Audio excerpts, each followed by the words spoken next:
All right, there we are. Hello. Hey, Wooly, I have a question for you. Mm-hmm. What's the deal with fighting games? Uh, Like, what's up with them? like, as in, like, what's the deal with airplane food? As in, what is the deal with airplane food? Oh, good start today. Yeah, someone should fix that. I mean, ew, am I right? Oh, gross.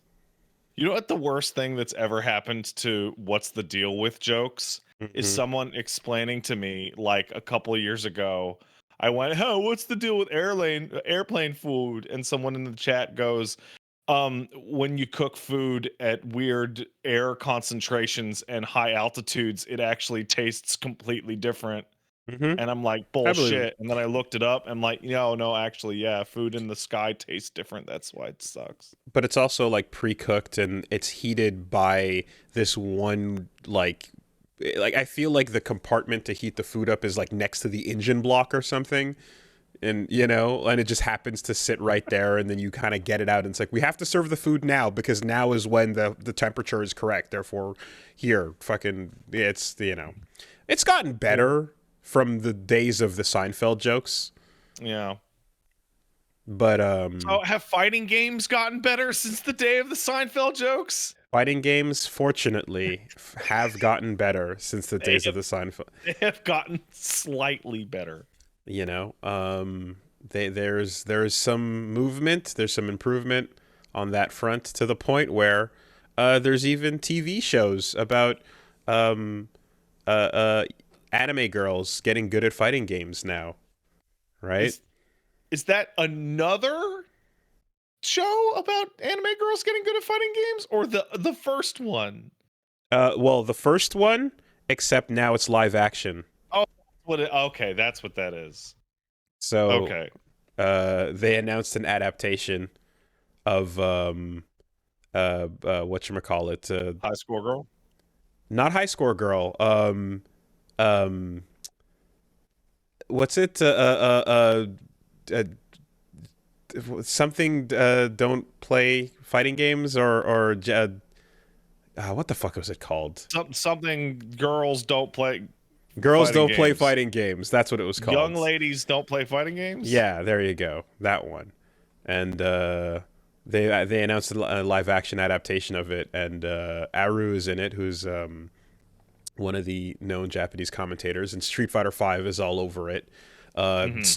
Perfect timing for Street Fighter V to be the main game of this new adaptation. What are they gonna do? What are they gonna I do? mean, damn. They're having live action Street Fighter stuff and the game in the thing. They can't do nothing. It takes time. If you've ever seen like a meme of like a manga panel of like an anime girl holding an arcade stick popping off going, "Let's fucking go!" Hmm. That's where that comes from. Um, but so there's that, and yeah, High Score Girl's the other one. But anyway, that's happening. So yeah, feels like maybe fighting games, maybe fighting So games. so you played Street Fighter 6 a little bit this past week. A little bit, Uh, yes. So did the experience of playing Street Fighter 6 leave you vomiting blood for hours? it did not. That's a I'm good I'm start. I'm here to report. Yep. So, uh, got to go check out the final build and get hands on, and so grabbed Reggie, went to Capcom, um, and the most noteworthy thing to me about the trip actually was, I mean, there's a lot of good old yay fighting game stuff, but I Hmm. couldn't believe how crazy our one day in San Francisco was. You were only The there for a day? one day went Oh for boy, that's one that's day. that's packing it in, man. It San Francisco, like I've okay, just right out the gates, it is an unusual amount of people being friendly all the time. Hmm. aggressively friendly. Like I've had Southern hospitality. I've been around, I've traveled, and I've gone to places where there's a lot of countries where they say, "Oh, everyone's really nice," and it's like, yeah, Hmm. if you're a tourist or you're from out of town and and there's like another language and you make an effort to kind of speak it or so, a lot of people will be like, "Ah, yeah, okay, you're cool. Here, let me help you out and stuff." A lot of people around the world are very nice. It's a thing you'll hear I would about. say most people on the earth are pretty chill. Now, the last time I went to San Francisco, it was very quick. It was only for a few hours, and um, it was to touch Dragon Ball fighters, and Mhm.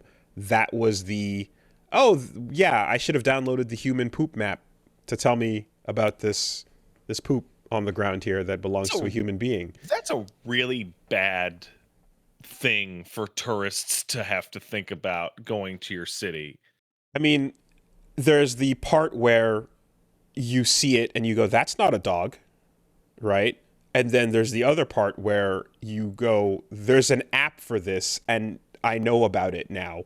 That's the most San Francisco way to solve a nearly uniquely San Francisco problem. Mm-hmm. Hey, For how do we stop people from shitting? I don't know. But what if we had an app to track it?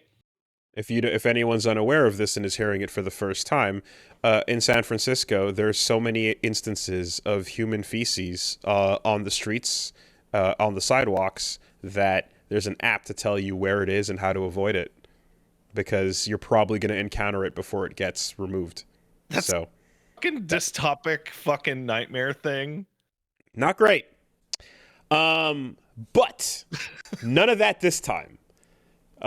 Went down, checked out the game, had a good time with that, and then it was a limited period of time, so I had a whole day to just come back and enjoy whatever was going on. And I was like, what do I do with one day in San Francisco? And we were just walking around, and no fewer than like 10 people over the course of one day, like, just walked up and went, "Hey, how's it going? Where are you guys from?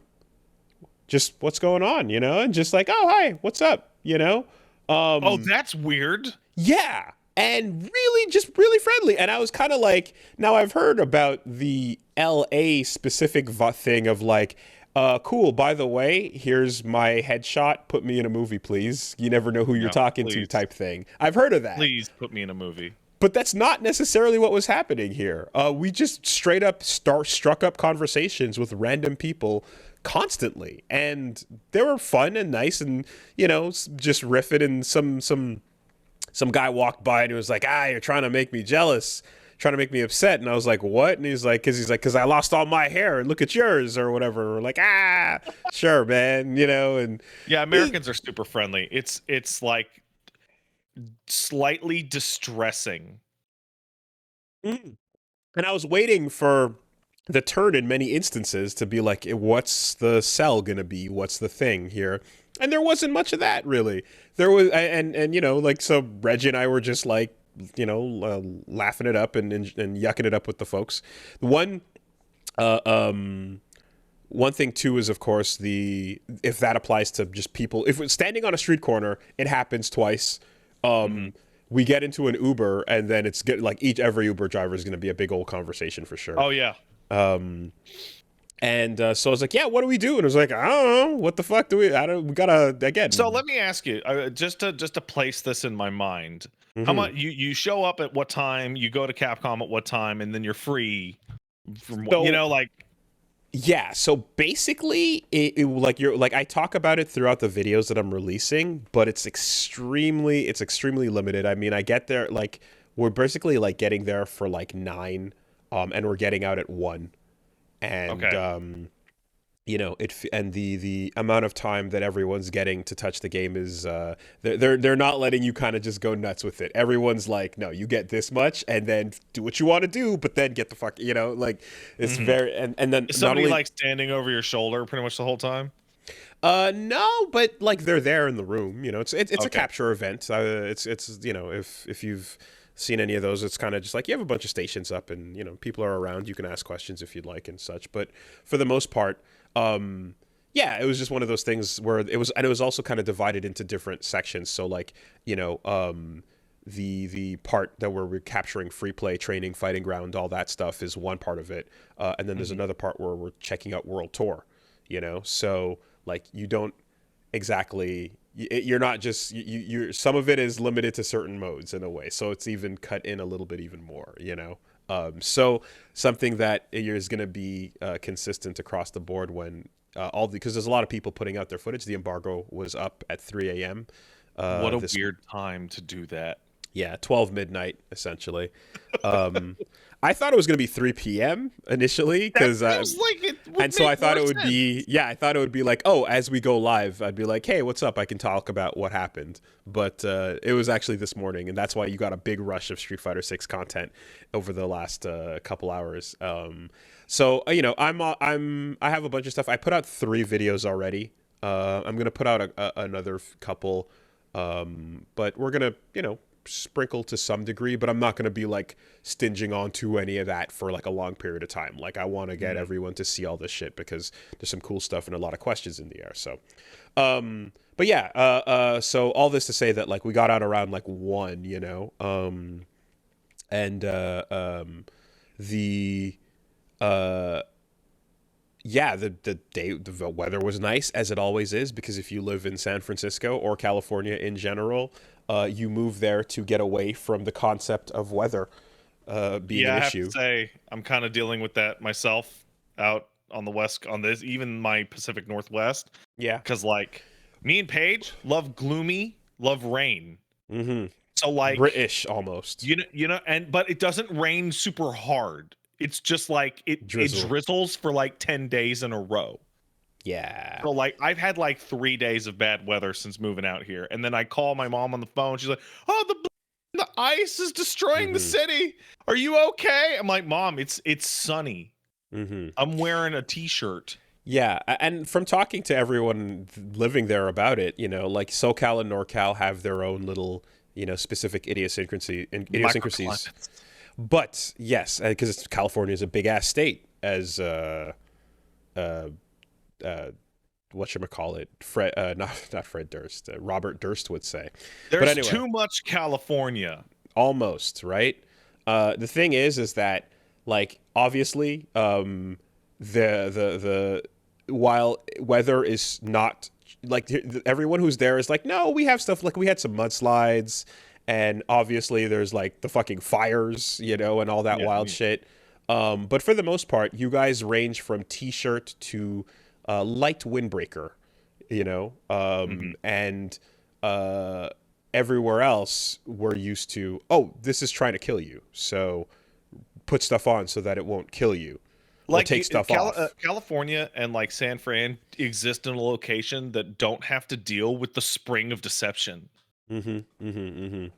Right. The lies that Mother Nature tells you when you look out the window and you're like, oh, it's actually not. No, it's not. Don't fall for it. No, this is just the lull right before mud season. But because like it's super hilly, and like you see all those like you've seen lots of shots of sitcoms on like like hillside areas and Sonic skating Yeah, down totally. the fucking all that. So like when things like a mudslide does happen or whatever, that shit has pretty bad ramifications because there's a lot of verticality to it. But anyway, all this to say, it was a nice day. So I was like, want to go check out the fucking Golden Gate Bridge? And I was like, yeah, Yeah, all why right. not? So jumped in an Uber, rode over to it, had a nice chat with very pleasant lady, and she was just talking about her and life there, and she's got like I think her daughter works for YouTube, and I was like, oh shit, okay, Cool and lady.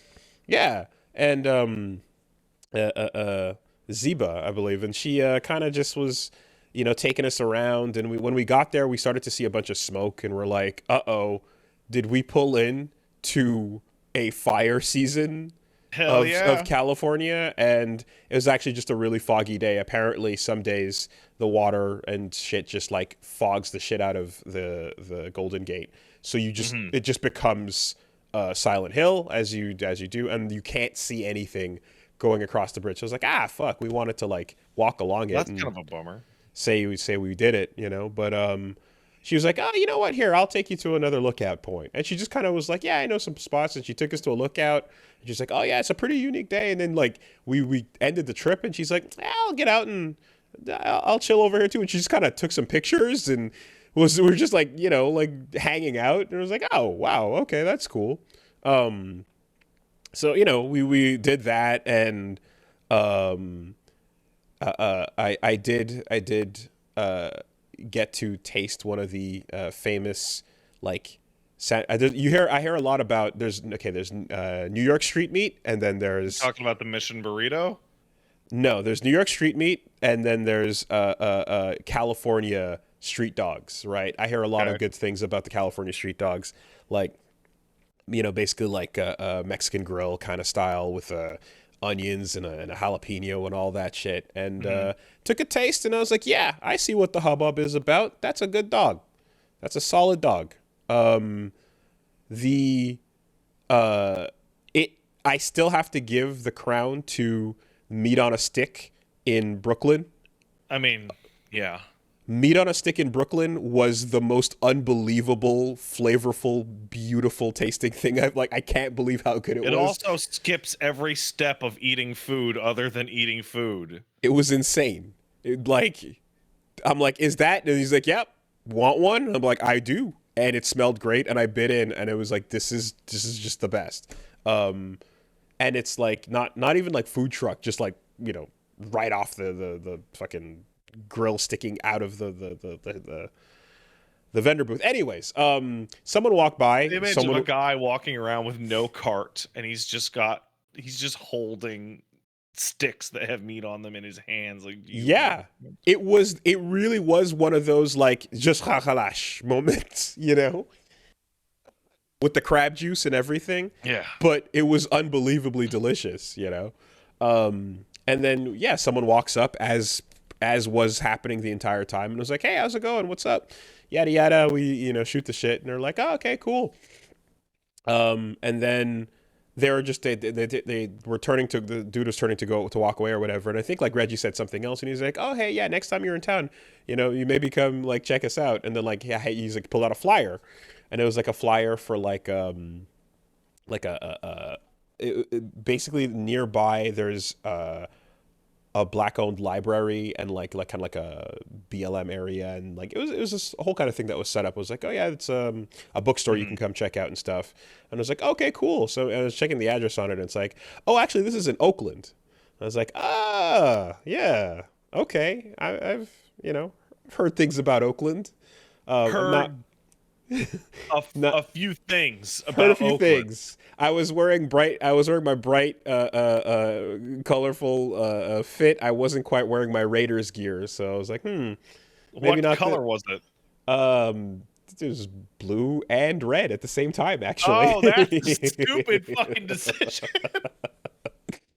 Yeah, it was both. And looking and upon further observation of the address to this bookstore, it was on MLK Boulevard. Okay. I'm like, okay, all right, listen. How many jokes are we gonna run in one shot here? Because there's two things you hear. You hear Oakland, yeah, it's an aggro zone. MLK Boulevard, that's where the boss is, right? Mm-hmm. That's what I hear. I hear it's going down. So I don't know. But that's across the bridge on the other side, and there's like a whole thing where you have the Golden Gate, you've got the Bay Bridge, which leads to Oakland, and then I didn't know this. I don't know. I never really thought about it, but like in between the bridges, you can stand there and see Alcatraz, the island, like just right there. Where all that cool shit happened. Where all that cool shit happens, exactly. And I was like, oh, it's right here. I didn't know that. I didn't know you could just like. I still think Alcatraz is the coolest fucking prison, man. Crazy. See, but only where are we gonna put him? Put him on a fucking island, whatever. But only if it's the Alcatraz from Face Off, where they've got the metal boots. You know, that you can lock down and now you can't move anymore. Wait, fucking Nick Cage did 2 fucking movies in Alcatraz? The Rock Yeah, I forgot that it was in fucking Face Off also. And then they go to the face-off prison with the special boots. You know, was it? Was that not? I thought it was Alcatraz in that one. Maybe I'm mixing my shit up. Okay. To be honest, it's been a long time since I've seen Face Off, like a really long time. That part of the movie always made me think they were somehow in space. Cause the magnet boots threw me so hard, like it was so out of place compared to everything else in the movie. Well, because the buy-in asks you to suspend all disbelief on the face transplant tech. We've seen real face transplants IRL. They don't go as smoothly. I'm thinking more about Face Off, and it's like John Travolta and Nick Cage don't even have fucking heights or builds. Like they're completely their bodies different. Are just, it's nope, shut up. Wife and kid can't tell. Now, oh my god. It asks you to buy into that concept, and I'm like, you know what? Sure, John Woo. You told me walking into this that this is what it was going to be, therefore fine. And even the ridiculous Nick Cage faces and the you know, and all the face gestures and hand gestures and yada yada. But there's no reason the prison had to be that high tech, upscale, wild fucking video game shit. I agree. There was nothing in the script that called for that. It could have just been a prison, but they wanted that second level buy-in. So, anyways, again, John Woo, do your thing. Doves in the walls, explosives everywhere. Alcatraz is right there. The bridge. Of course, I was telling Reggie about the documentary, The Bridge, which comes to mind immediately. And then as soon as we got in the car, the driver was like, oh yeah, they made a documentary about that. And it's like, oh yeah, no, people are still talking about the bridge because that shit's crazy. If you haven't seen it, it's a really interesting watch. It's really old at this point, but essentially, you know, the Golden Gate Bridge is like a hotspot for a lot of people who are feeling suicidal and go to stand on the edge or jump. And and it was like people who love suicide, like you have a big, cool, scenic, dramatic location to do your suicide at. Yeah, it's interesting how like there are locations that can become mimetic, you know, to a given culture, and like you can be like, oh, this idea is now out there in the world, and you know, I'm gonna pick this, and other people have picked this, and it kind of just becomes known for this thing. I guess the more it's done, the easier you free associate the idea or the location, right? Like, so in any case, though, so it was one of these things where they just, they told the stories of a number of people who, over the course of 1 year, went up there and jumped, you know, and like, the standout point being the one guy who actually made it and survived, and like there's always a just that quote that like everyone who sees it is like haunted by, because it's like the guy who made it was like, I realized the moment that I stepped off that every single problem I had felt solvable except for the part where I was in midair and I had just stepped off. Yeah, so and it's like, holy fuck, man. Every single time I have ever looked into people that have like hung themselves the bad way or jumped off of buildings or something, anybody who survives it inevitably tells how they attempted to reverse course immediately, because the physical reality of imminent death like snapped all their bullshit out of the way and went, oh no, wait, would like to undo this right now.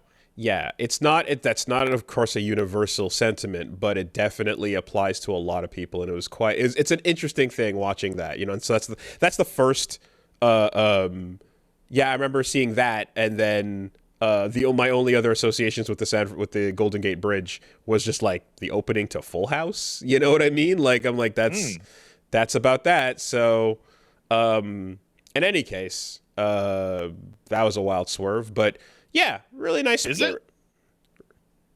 I mean, it's the two topics that come to mind when we talk about the mean bridge. it. I just wanted to say it. Just to, But no, and then they have the Panhandle Park right in front of it, and you know a whole bunch of. I didn't know that like San Fran had its own Central Park equivalent. That's pretty cool. I don't imagine it's nearly as big. Apparently, it is as big. What? According Central to Park's really big. Central Park is insanely big. It's a giant, real ass forest, and apparently the San Francisco forest park is comparable, absolutely, to Central Park. Well, housing situations, they're all fucked up. Just bulldoze that and put a bunch of apartments. I think the reason why we don't hear about it as much and why it's like surprising to hear is because everything West Coast is all driving anyway. So like the idea of Central Park in New York, where everything is close, premium real estate, yada yada, is much more drastic than it is where you have like miles and miles of hills and water anyway. But yeah, fucking crazy. Also, what you're describing, it's called Toronto. Yeah. So just hold on to that. Anyway, that, you know, I was like, okay, well, now what? And I was like, I don't know. It's I remember when I went to Chinatown last time, or not Chinatown. I went to Little Japan last time I was in the state, and I was like, let's go check that out again. It was a cool place, and I went there, and I was like, oh wait, this is a different Little Japan from the other one, because like there's two. And I'm trying to remember. Maybe I think I went to the one in SoCal. I don't remember which one, but there's clearly more than one. Okay. And yeah, Japantown was popping off. It was cool. And then it's like, oh yeah, there's a very sizable Japanese population in California as well. So you hit up the Kinokuniya, do some book shopping, you buy some merch and some shit, and yeah, like that's just it's an old failsafe. It's like try to find the local game store, find a fun mom and pop shop, or find yourself something like a Kinokuniya to just go shopping in. And that was a decent amount of time spent. And security guard just walked up. Hey, what's going on, guys? Hey, where are you from? Oh yeah, I've been to Canada once. And just okay. The same driver we went down with came back. Like just talking the whole time. Just everyone being friendly. Good stuff. So yeah, friendly ass San Francisco. Outstanding levels of hospitality and overall, like I've never had a trip to America that was like that aggressively pleasant with people. It's nice. Yeah. Good job, California. Good job. It's a good experience overall. I know it could go a lot of different ways, and I know it can go a lot of different ways depending on where you are and how it's going and whatever's going on, but we just rolled lucky and it was a good time. Anyways, California aside, there was that good old Street Fighter 6. And wait, can we even say fucking good old? I mean, the game's not even fucking out. Yeah, no, but it was out. We got to check out, like I said, each of those characters. Recorded some stuff, so you're going to see some footage dropping on the channel of different matchups and stuff. Kind of had to improvise with our time and like sit down and just pick characters and just start mashing buttons right away, you know? Yeah. And then it's like, okay, we can spend some time like learning a couple things and, you know, showing off some stuff, or we can get the move list, for example, you know? So it's like, oh, fuck. Yeah, okay. I think I just saw L.I. Joe put up a video of like, here's every critical art, here's every single fucking move on the roster. Yeah, so what? Like, I just uploaded the the full move list for every character that wasn't in the beta. So I'm gonna put that out sometime during the podcast or like after. And the little descriptions on each move are fantastic. They're super helpful. They help you, just read what it's for. The demonstrations as well, I talked about last time. They walk you through what to do with the character, what each move is, why, and then the best part is after you've learned what all the moves do, then it says, okay, here's how you play neutral. Here's how you walk around. Here's what you're trying to do. Here's what footsies are. Here's what footsies are. Here's where you want to stand, and here's what you're trying to overall accomplish. And we captured that for JP, who is the old man with the cane and the stand, which looks like it's Bison trapped in a genie bottle. I don't know, but I really hope that's exactly what it is.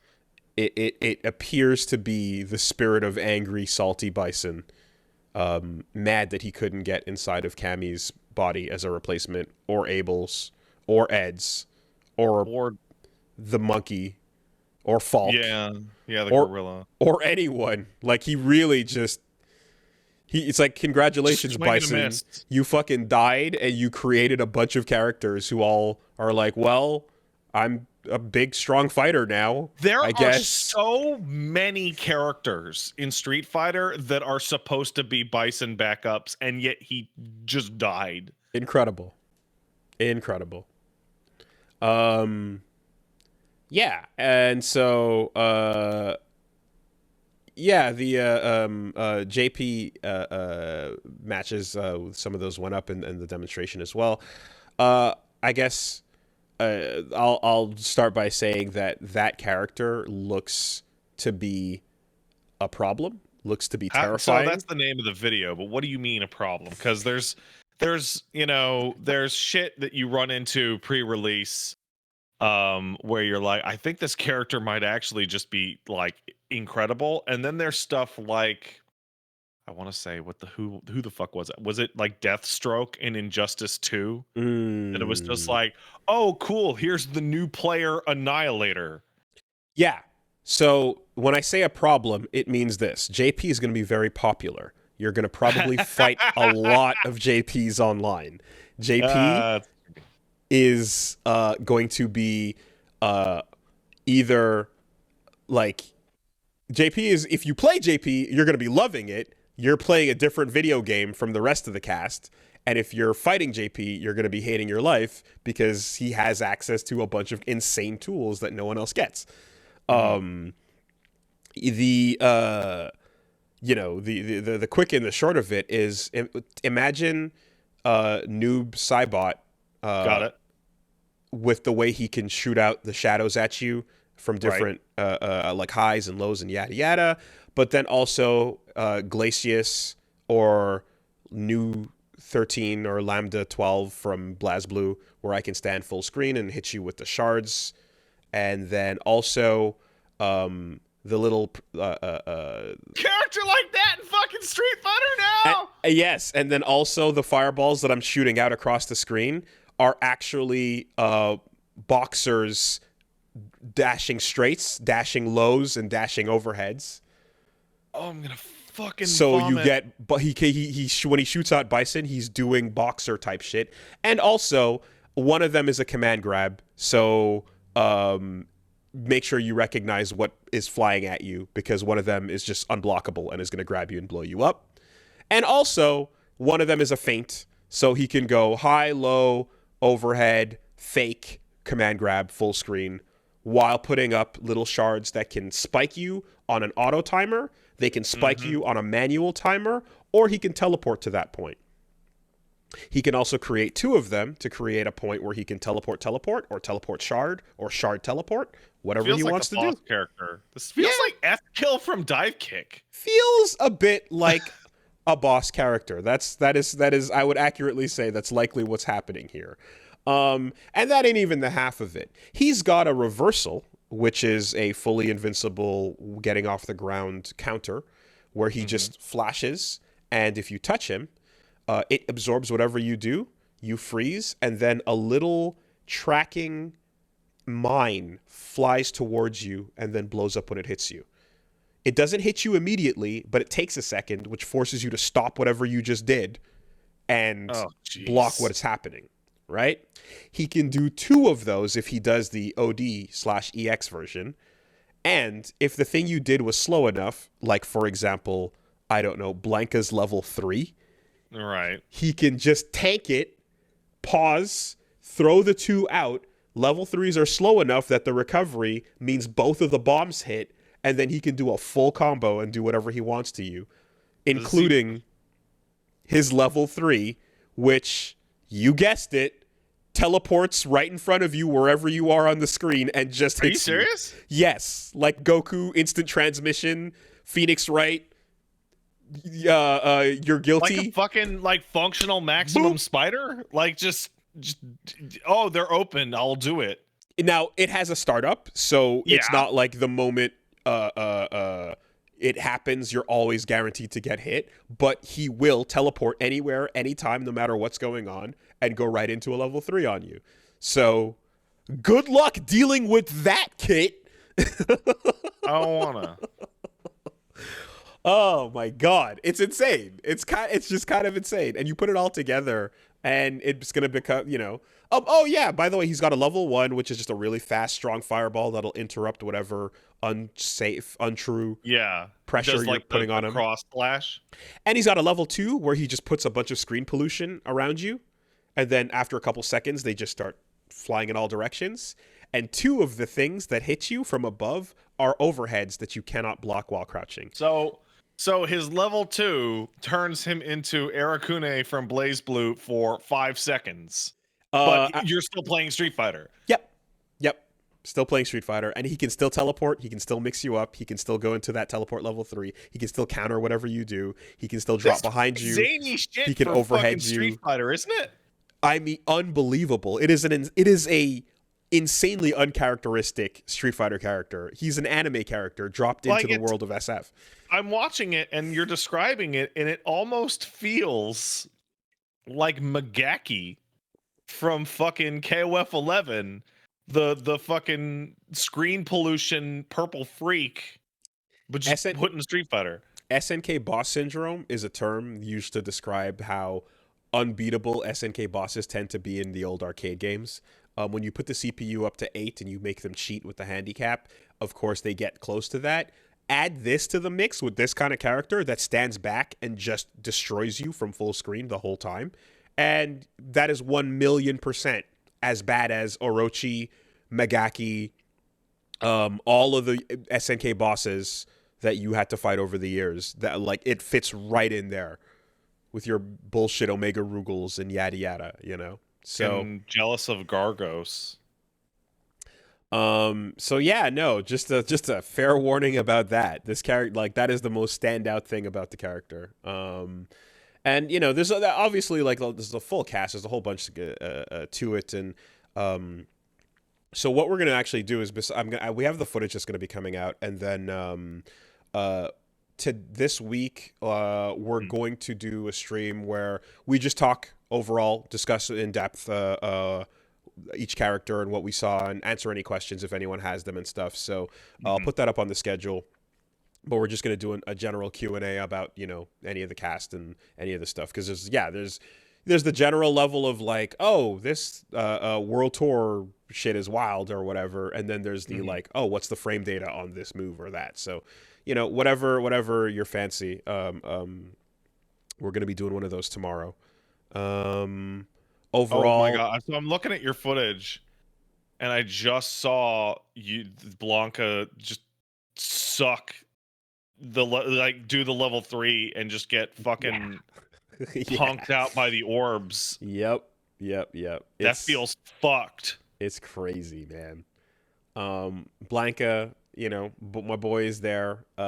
It's really interesting watching what Blanca is now compared to what he used to be. Like, they're turning him into something else, and it's a slow, concerted effort, because it feels like Blanca in Street Fighter 2 was this wild, crazy, annoying thing that everybody, to this day still hates. He was one of the body projectile freaks. He sure was. And he came back in CVS 2 as the maximum, most insane version of that. You know, he just rolling ball in all directions, and he has a super rolling ball. Fuck you, don't get caught sleeping. And then with 4, they gave him most of that, and then a couple little extra things here and there, little tricky gimmicky things, hopping, and and messing around. But then they kind of started to change that up a bit, and in 5 they made things a little bit more slow, a little bit more of a commitment. He had more clear weaknesses, and they made him able to do like the full screen jumping command grab because he lost some other tools. So now he's kind of continuing that road where, like, okay, he cannot. So number 1, EX Blanca Ball can't go through fireballs anymore, right? Okay, That's huge. It always did. And that was always one of my favorite characteristics about it, because in a world where you are fighting against people who haven't played Street Fighter in 10 years and you're going to fight an army of Ryus and Kens, I'm just like, fuck your stupid fireball. Just turn off their best button. Give me something else, please. Right? What else you got besides that? It was just a no you don't, right? Mm-hmm. And yeah, they took that away. Now you still have the slide, and you can still use it for anti-fireball purposes, and that makes me happy because, yeah, anyone who's like, just trying to autopilot with their zoning game, I'm just like, no, you don't. Show me something else, please. And if you happen to have nothing else, then that's where you crack, right? He can't do the command hop into the grab anymore, like through fireballs or around fireballs. It's meant to just catch you off guard. But a lot of his little things and like some buttons are slower. But then he throws out the toy, and like it feels like a bunch of like the stuff that he lost is supposed to be made up for with things like this little toy that comes towards you, and you can do little being just the most annoying fucking thing in the fucking world.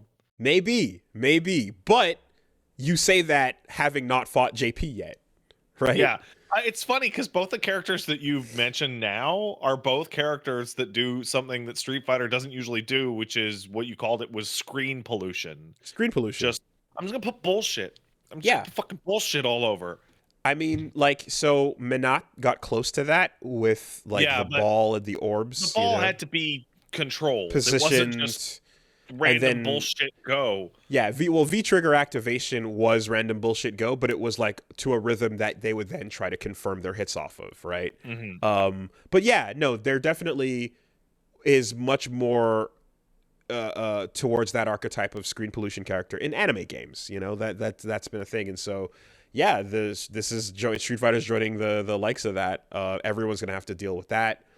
Everyone has like Blanca's little toy looks like Faust's little guy. It's a little guy, yeah, and he's not too fast, and you can spend a bar to make him go faster. But if you hit Blanca, the toy falls over, and it's it's not gonna win the game. It's just gonna be a little annoying thing. And I have to go check the footage on it, but apparently, if you taunt and he juggles, he gets one back. So it seems like there is a way to restock your fucking sick. Yeah. So let a taunt happen if you're fighting him. But anyway, all this though is like, he felt far from the most annoying thing you're gonna deal with in this game, right? If you JP gets to live in that on that throne for now, of course, and like if you saw how insane Guile was, right? Like a lot of that is oppressive, man, ridiculous, and so there's other kinds of oppression that are coming out that we're seeing, like Cammy and her hooligan combination, the jumping flip that jumps at you. She can do like so many things out of it, one of which is just an instant drop down to the ground, and like you could barely react to it. It's so fucking fast. She can also, like, when she's right in front of you, kind of do I saw footage of she was able to do like a spinning back fist OD, and then that's teleports behind you. She can teleport behind you essentially.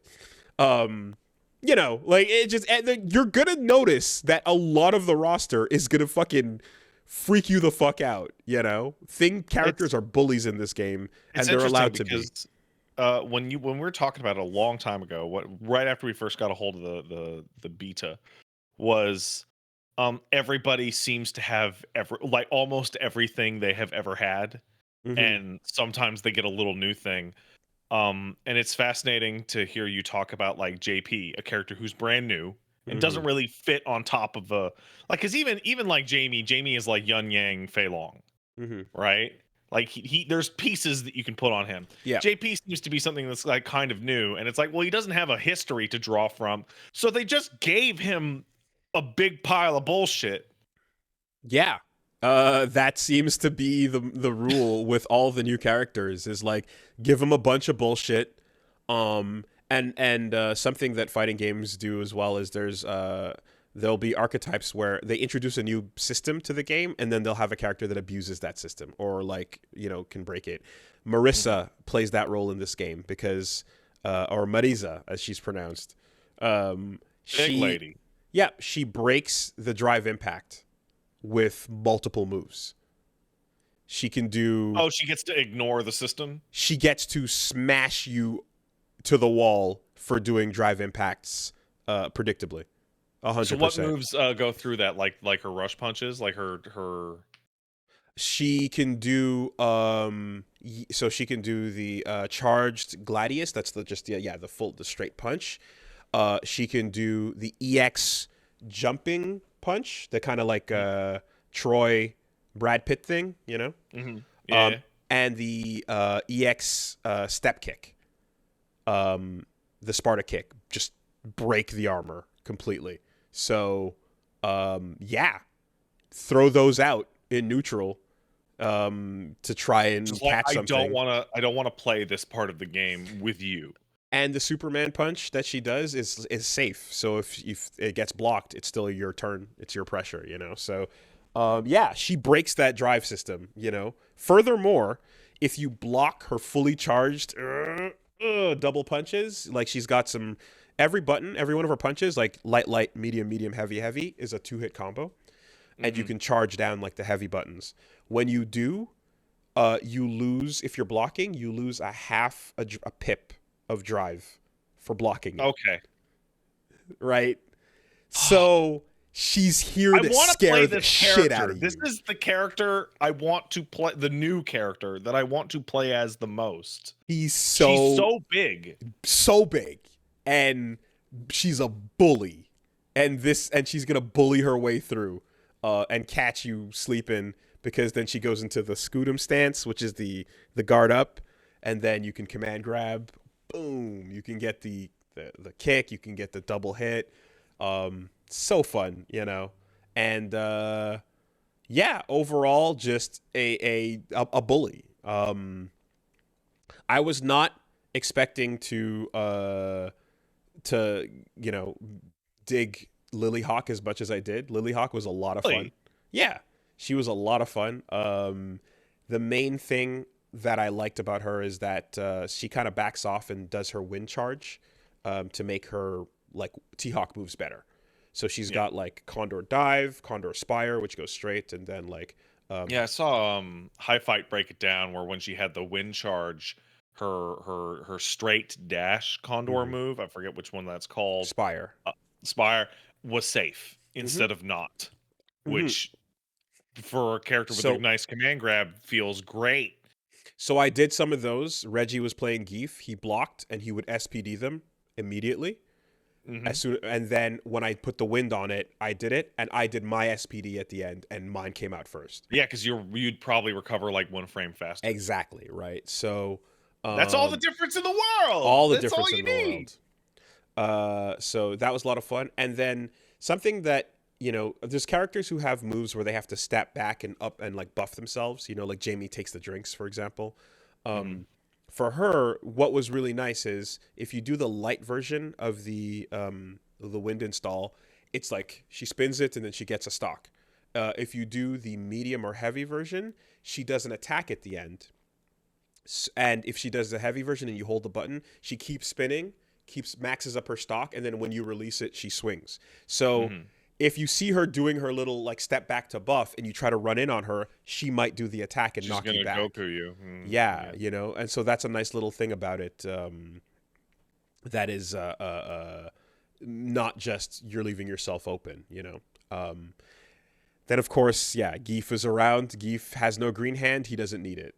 he's got everything else. The gameplay footage they showed of Geef doing like a normal and then doing the rush drive. I'm like, oh, he doesn't need he doesn't need the Doesn't need hand. it. He can run now. He's He's fine. never ever been able to really run.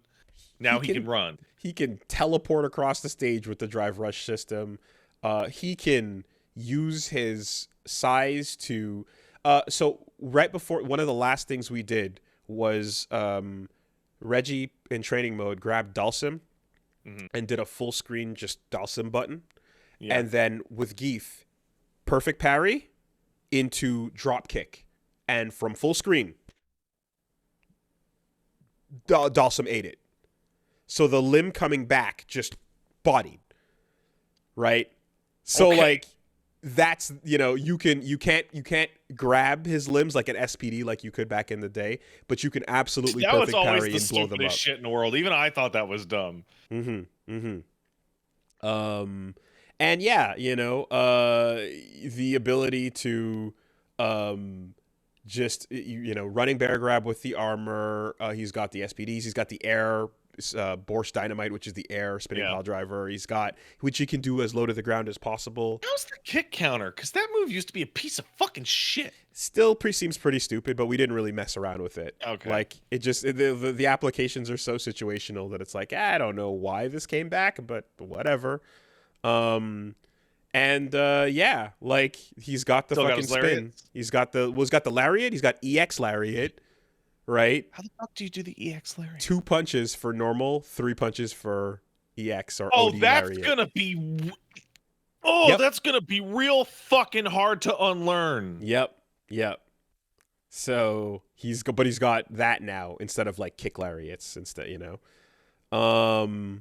Then he's got the old Street Fighter Alpha air grab for his level 1 super. He's got his Street Fighter 5 V trigger. Air grab. He's got so much. The fucking spin locks you down, and if it hits, he can go into the like all of that shit's there. And just everything he hits you with, your damage just evaporates as expected. So yeah, he's gonna be fine without his green hand. New buttons, new combo, canceling buttons, unique attacks. Geef is thriving. Yay. Yeah. So, we're gonna, like I said, we're gonna do a more in depth talk about all this stuff and go into whatever people want to know. But check out the channel. We're gonna have some of these little match videos to show you guys, and yeah, man, I'm like Is Street Fighter 6 good? It's fantastic. This is the best launch version of a game Street Fighter's ever had. I've said it before. This confirms it. Looking at Blanca, looking at Marissa, gonna see how things shake up with them. Blanca has got some odd things too, where no more pianoing inputs to get lightning. Yeah, they're gone. All mash inputs are gone. All mash is gone. So lightning legs for Chun-Li, Honda, multiple palms. Yeah, maybe I'll fucking play Honda this time around because I don't have to 100 hand slap my shit off. It is interesting. So that's gone, and there's some trades as well where it's like it's not perfect pressure, like there's gaps in between them and stuff. But yeah, absolutely, I have no problems with that whatsoever. The weird thing is though with like Blanca's hop still takes 3 kicks back or forward. And because I switched to controller, it's a bit odd because pressing 3 requires... It's a little strange. Yeah, so I'm going to have to figure something out with that. But anyways, we'll see what happens when it comes out. But I like Big Lady. I like Blanca. And, Luke is still around. So we'll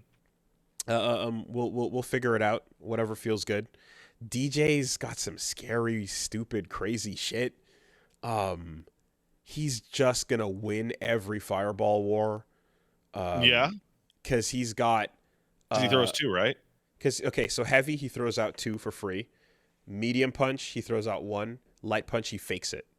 Yeah, right? no, that's a Fatal Fury character. Fake fireballs are terrifying. They gave Ryu a fake fireball in HD Remix, and everyone was like, "This is the most busted thing ever. You can't do this." Like, you react to him going, "Oh," you know. Then they also gave him, like, so he has the just cool, which is like he steps back and does his follow ups. One of the follow ups is a straight dash that's basically like Dudley's ducking, where he goes through fireballs. Oh yeah. Okay. And at the end of that dash, if you'd like to, you can press another button so that he does backstep, fireball, invincible dash, backstep again.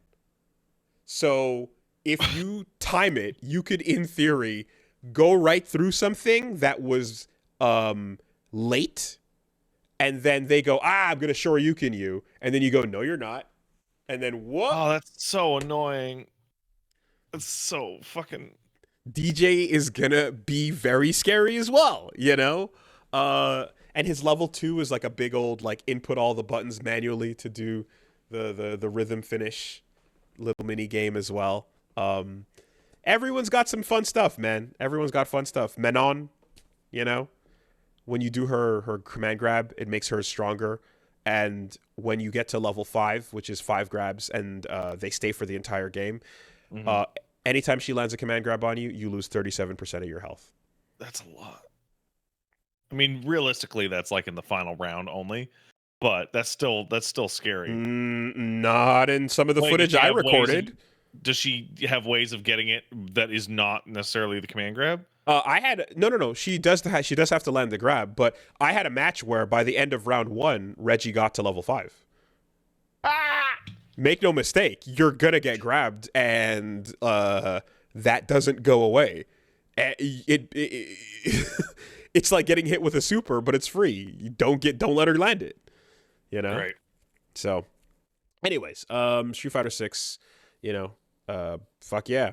The style is awesome. The music, as you've been hearing, yeah, is I saw a video fantastic. of the character select. Oh, it's so good, man. Everyone just hanging out on the character select screen, and Marissa and Geef like either squatting or crouching down because otherwise they damn near break through the top of the fucking screen because they're too big. Well, you pick Marissa, and then she stands up, you know, and right, Geef is doing his squats, and the music transition as well. Like it's one track that is like it's almost like a remix of the song they released, Not on the Sidelines, I think it's called. And like it starts the intro when you're picking your stage. As soon as you pick your stage, it starts the verses loop until you pick both characters, and then as you hear, it goes into the yeah. Like the whole thing is really smooth, man. And yeah, World Tour is gonna be what you saw. It's gonna be some clown shoe shit. It's gonna be fucking clown. It's clown shit. And the way they show it off is like, I'm watching your footage right now as we're talking about this, and I just got to see Marissa ignore the drive system. Yeah. In which I think Crush. Reggie is playing Minot, and he started a drive, and you just instantly reacted with an EX and just said, "No, I don't want to do this." And that's scary as fuck. And yeah, guess what? When you land her level 3, Goddess of the Hunt, and you just do the fucking shut the fuck up business punch, like the most satisfying shit ever. It feels fantastic. But at the end of the day, she picks you up. She cradles you, you know? So yeah, man. Tune in for more, and come hang out tomorrow for more of that. That's obviously what my week was, you know. Did you see Rooflemonger put up I think it was Rooflemonger put up a video a few days ago. He did before the thing about the parry damage. Which aspect? Because Rufal was there. About the scaling on parry damage. Oh yes, so parries all scale aggressively after you land a perfect parry. I think 50%. 50%. Yeah, and he was talking about how, oh my god, people are complaining that seems like really terrible reward for something that's really hard. And he then went into something that I had not understood or known, which was everything is on minus in this game. Like on average, like jabs are minus, Um. mediums are minus, and he was showing off Mhm. with his footage of the beta with like Ryu's jab is technically like -1, or his medium is like -2, and shows off a bunch of situations in which people who are trying to do like old school jab pressure, like get right up on your ass and jab to Mhm. give you a block string, you just bang out parry in the middle of that and often get a perfect parry for free Yes, you because can't. the timing Yes. just happens to sync up nice. And in that situation, yeah, no, it perfect parry can't give you a gigantic super reward because you can use it to shut down people's jab pressure. Exactly. There's situations where you 100% are able to, if you know the person's predictably gonna go for a jab exactly after this exchange where you're both at like 0 or they're slightly negative or you're slightly plus. Um, excuse me. There's like set opportunities to land a perfect parry on the jab they throw out, right?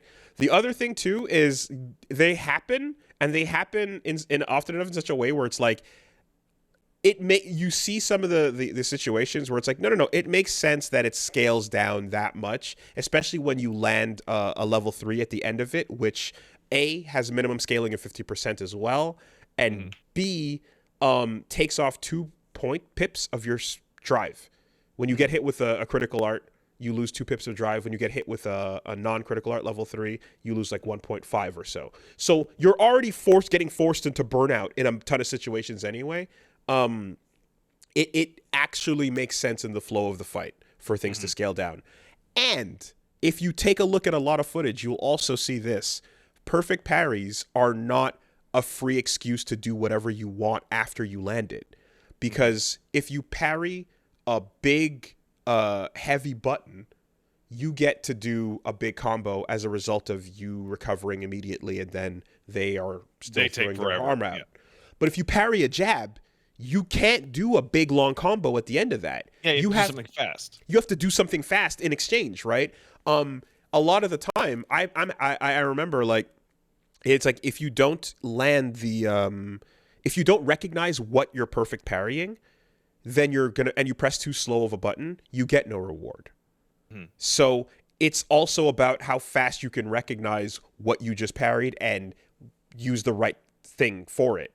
And if you always go weak, then you're never going to get the optimal damage off of the big things. So all this is a lot of fucking words and yada yada, but the point is that like perfect parries are not going to be a free do what you want as soon as you land them situation. They're going to happen a little bit more often than we originally thought, but they're going to net a little bit of a smaller reward. Mhm. Yeah, but it I works. They're good, also man. I did not know that if you're in the parrying state and you get thrown, you take 50% more damage. You take counter hit damage. Yep. I did not know that. So there's 2 types of things you'll notice every time a throw happens in the game. You'll see a regular throw, or you'll Mhm. see a throw where the camera zooms in and Oh, like is that what that rotates a is? little bit, and you'll see a bigger boom. The whole screen shakes, and that is getting thrown as a counter. And when it's a counter, yeah, they take a whole extra half of that damage. Um, Does that work with command grabs or just normal grabs? you can do punish counter command grabs. If you catch the right frames on the recovery of anything. Yeah. Yay. Um, but the whole like extra doubling up or whatever of the damage is like that. Yeah, normal grabs all get that. You'll watch a bunch of people. No. Not command grabs are not getting that. There are punish counter command grabs. They're not. You're not getting the same buff that a normal throw is getting. You're That'd just be getting a insane. little bit. That'd be insane.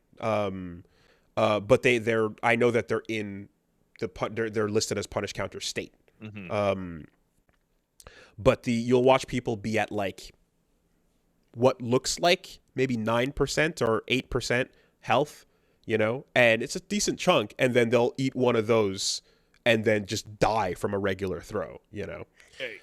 Yeah. So, anyways, more Street Fighter 6 coming up. Shocking. Yada yada. I'm shocked.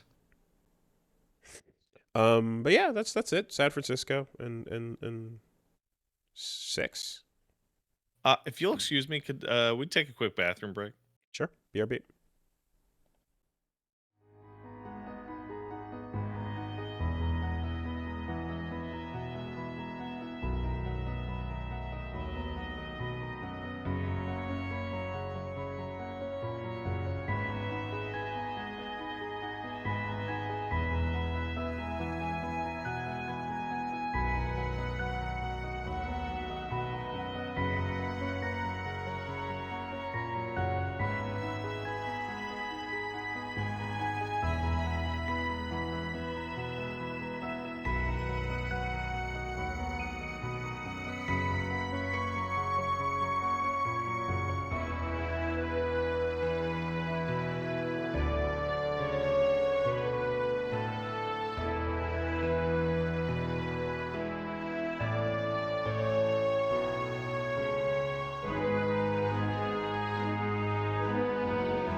What's So is going that pretty on? much it for On. you this week, man? Yep. What's going on your All end? right. Okay. Yo, fucking cassette beasts. Have you Oh heard? yeah, Have yes, you I heard about have. cassette beasts? Absolutely. Mm-hmm. I did not hear about cassette beasts until the day it came out, and I was like, "What's cassette beasts?" And then I went, "Ooh, That was on the short list for sure. Mm-hmm. cassette beasts is so fucking good." So to those of you who are unaware, first of all, I got a free code, so I'm biased. Second of all, thanks cassette beast people. Second of all, it's not Ooh. Pokemon. Wink. Mm-hmm. Wink. It's definitely not Pokemon. It is a 2D retro throwback monster collecting game in which you play 2v2 battles and you transform into little monsters that have puns in their names, like Spring Heel or Traffic Crab. And they all have a bunch of types that interact with each other when you use certain moves. So the fire against plastic is super effective. Um, it has fantastic sprite art. It is a very weird variation of the premise in that it's technically an isekai, but it also has weird, almost like, you know, all that weird shit from Undertale, like the Mm-hmm. weird shit Mm-hmm. from Mm-hmm. stuff like that. Yeah, so Um, it just watching the trailer when it first dropped a while ago, it looks cooler than Temtem. it looks a lot cooler than Temtem. And that goes a long way to making me want to try this more than Temtem. Um, it's a lot cooler than Temtem, Yeah. mainly because it's not just desperately trying to be Pokemon. It's like remixing things in a really interesting way. Mm-hmm. For one, it is so Temtem and this have come to the conclusion that when you play a Pokemon style game, you should probably be playing 2v2 at all Because yeah, times. Pokemon added team battles. Yeah, that's true. There's a lot of little details that like add up to a lot. The first of which is that it has a really interesting typing system in that you know, it doesn't it you know, you have fire, you have water, the typicals, Mm-hmm. right? But every single interaction between those types is unique. Um In what way? so the one that really comes to mind is that earth types attacking poison types, it's not just that the move is ineffective, the earth type move is providing the nutrients that the poison type needs to poison up. So attacking them makes the poison type stronger.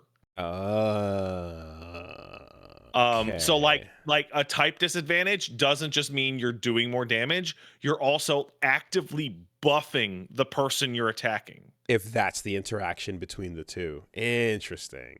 If I believe it's an air type fucking blow no, if an air type attacks a fire type, they get a attack down because the fire types like got extinguished. Mm-hmm.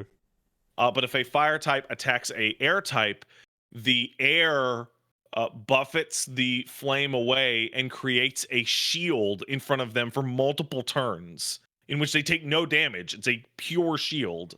Whoa. Okay. And my personal favorite is fire versus plastic. If a fire type breathes fire onto a plastic type, that creates poisonous fumes. And it turns the plastic type into a poison type for the rest of the fight. Whoa. And then fire against poison is a huge increase in damage as well as a debuff. Whoa. Like it is a really and there are 15 types. But with robust interactions, they that's all have fine. weird fucking interactions. Like Earth also extinguishes fire, for example. Huh. On top of that, it has the monsters, they're not Pokeballs, they're cassette tapes. Yeah. That you're playing in your Walkman. And so shinies are called bootlegs. And shinies are so in Pokemon, a shiny is look at that monster, it's yellow, right? Instead of orange. Mm-hmm. And it's purely for rarity. First of all, the shinies in bootlegs are a hell of a lot more common than fucking shinies ever were, because I got one within an hour. I got a bootleg Spring Heel. And the difference between bootlegs and shinies, it's that bootleg is the Spring Heel is a physical type attacker. I got a bootleg Spring Heel and it was a poison type. And in the list on the monster, there is a bootleg for every type. So it's not a shiny, it's a completely different version of the monster that gets different moves. No, what it does is it gets all the same moves, but most moves in Cassette Beasts are not typed. Their type is actually so let's take Tackle, right? That's the basic move. Tackle doesn't have a type. Tackle has its icon, instead of like a leaf or a fireball, is a little square with a circle in it that means like neutral. And all of those become the type of the monster it's on. So if you have a poison type, then Tackle is poison. If you have an earth type, Tackle is earth. Okay. That so if simplifies. you have a Spring Heel that is poison instead of physical, now all of those change and they're stronger. So the way that moves work is like TMs and HMs, like, oh, I add this. The idea is that every move on your cassette tape is a sticker that you have physically placed. Like you've placed the Tackle sticker, you've placed the Life Leech sticker on it. And you can just pull those off and put them on any compatible monster you want. So if I wanted to go like get a bunch of monsters and just take every sticker off of them and then delete them so that I have a bunch of moves to put on monsters I want, I totally can. This is a brilliant example of extremely well thought out game design, right? Because what you're describing here is simultaneously adding complexity to the existing interactions everyone's familiar with from Pokemon, but simplifying it from a programming point of view, where you have a type that is separate from the list of moves you're going to do. These moves Yes. are all going to take on these properties, but you don't have to instead create a giant exhaustive list of single type use, single state use moves. Yeah, and some Where, moves are single state. Like moves that fire breath happens, they're fucking fire moves. sure, sure. Are there any hybrid types, or is it like switching from one to the other as that example provided? So there is a okay. Let's take I'll use Spring Heel. Spring Heel's 001 on the list, and he's a physical type. He's Ratata, right? So I can equip a move on Spring Heel that says turn anybody on this field into a water type. Okay. So I could, if it works out, I could pair him with a lightning type, and then have Spring Heel turn the enemies into water types so that electrical can zap them. And stack two disadvantages. You can also Okay. a lot of defensive moves. They're not like, oh, your defense went up. It is, I'm putting a physical fucking wall up in front of me, and those walls don't necessarily have to be your type. They can also be a different type, which makes it stronger or weaker depending. Wow. On top of all of that and the bootlegs, there is dual typing, but dual typing does not work the same as Pokemon, where someone's like a fire or an ice type. What happens is because you are always 2v2, always. If I say have a spring, what was it called? What's the not zombie goat? Bansheep. Bansheep is the ghost type that you can start with, which is a sheep that's a ghost. Say I have Spring Heel and Bansheep on the field. No, let's fuck it. Springfield and Toxicroak, whatever. A poison and a physical type. Doesn't matter, right? And your bar fills up. You fuse them together, and they get all of the moves from both. They double type, and all of their moves become double typed. Okay. So in addition, this is the really impressive part. There's 120 monsters in this game. They fuse into a different looking, unique monster. And this is where it has its own name. This is where the meta just opens the fuck up and becomes insane. Yeah, okay. That's fucking impressive. So are there also evolutions? Oh yeah. Not only are there evolutions, when I took my Bansheep, you know, your tape levels up from 1 to 5. That's the level system for your cassette tape, sure. Right? So my Bansheep hits level 5. I sit down. Evolutions happen when you rest, so you get to choose when you do them. I sit down and I go, okay, I would like to evolve my Bansheep, right? And it says, do you want your Bansheep to ascend or return to the earth? And I go, return to the earth? And I get Zombagoat, which is a fucking maybe that name is wrong, but I get a sheep corpse holding a tombstone. And then I look at the list and like, sure enough, there are 2 evolution chains from your starter. Eevee. Mm-hmm. There are evolutions that depend on whether or not you evolve them at Zombleat. That was it. Thank you, everyone. There are evolutions that depend whether or not you evolve them at day or night. Or naturally, when I evolved Traffic Crab, you can evolve Traffic Crab into fucking a Weevil Light or like a huge garbage monster, and it depends on, do you want attack or defense. So is each of the, you said 120? Each of those count as one. But each base type has two directions to go up? No, not all of them. Okay. Some of them just go one to the next to the next. Okay. Some just have one. Some don't. Some split. Some have night and day variations. They're all different.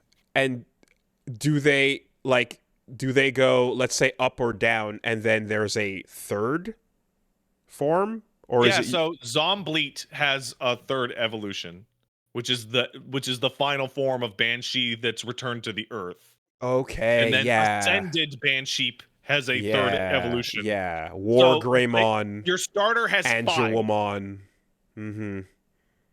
right? Mm-hmm. Um, Now the fusion system isn't like it's really useful and super cool. They're basically using the body of one and like the arms of another and like slapping them together. Like, and Sure. some of them kind of look like shit because the Yeah. sprite work Have you is doing its best. have you ever seen the Pokemon Fusion machine? Yeah, it's Yeah. wild that came out like relatively recently. Mm-hmm. On top of this, you're fighting wild monsters, you're fighting trainers, you're fighting the usual. It's not gyms. You're going to get approval from all the different rangers, but it's totally gyms.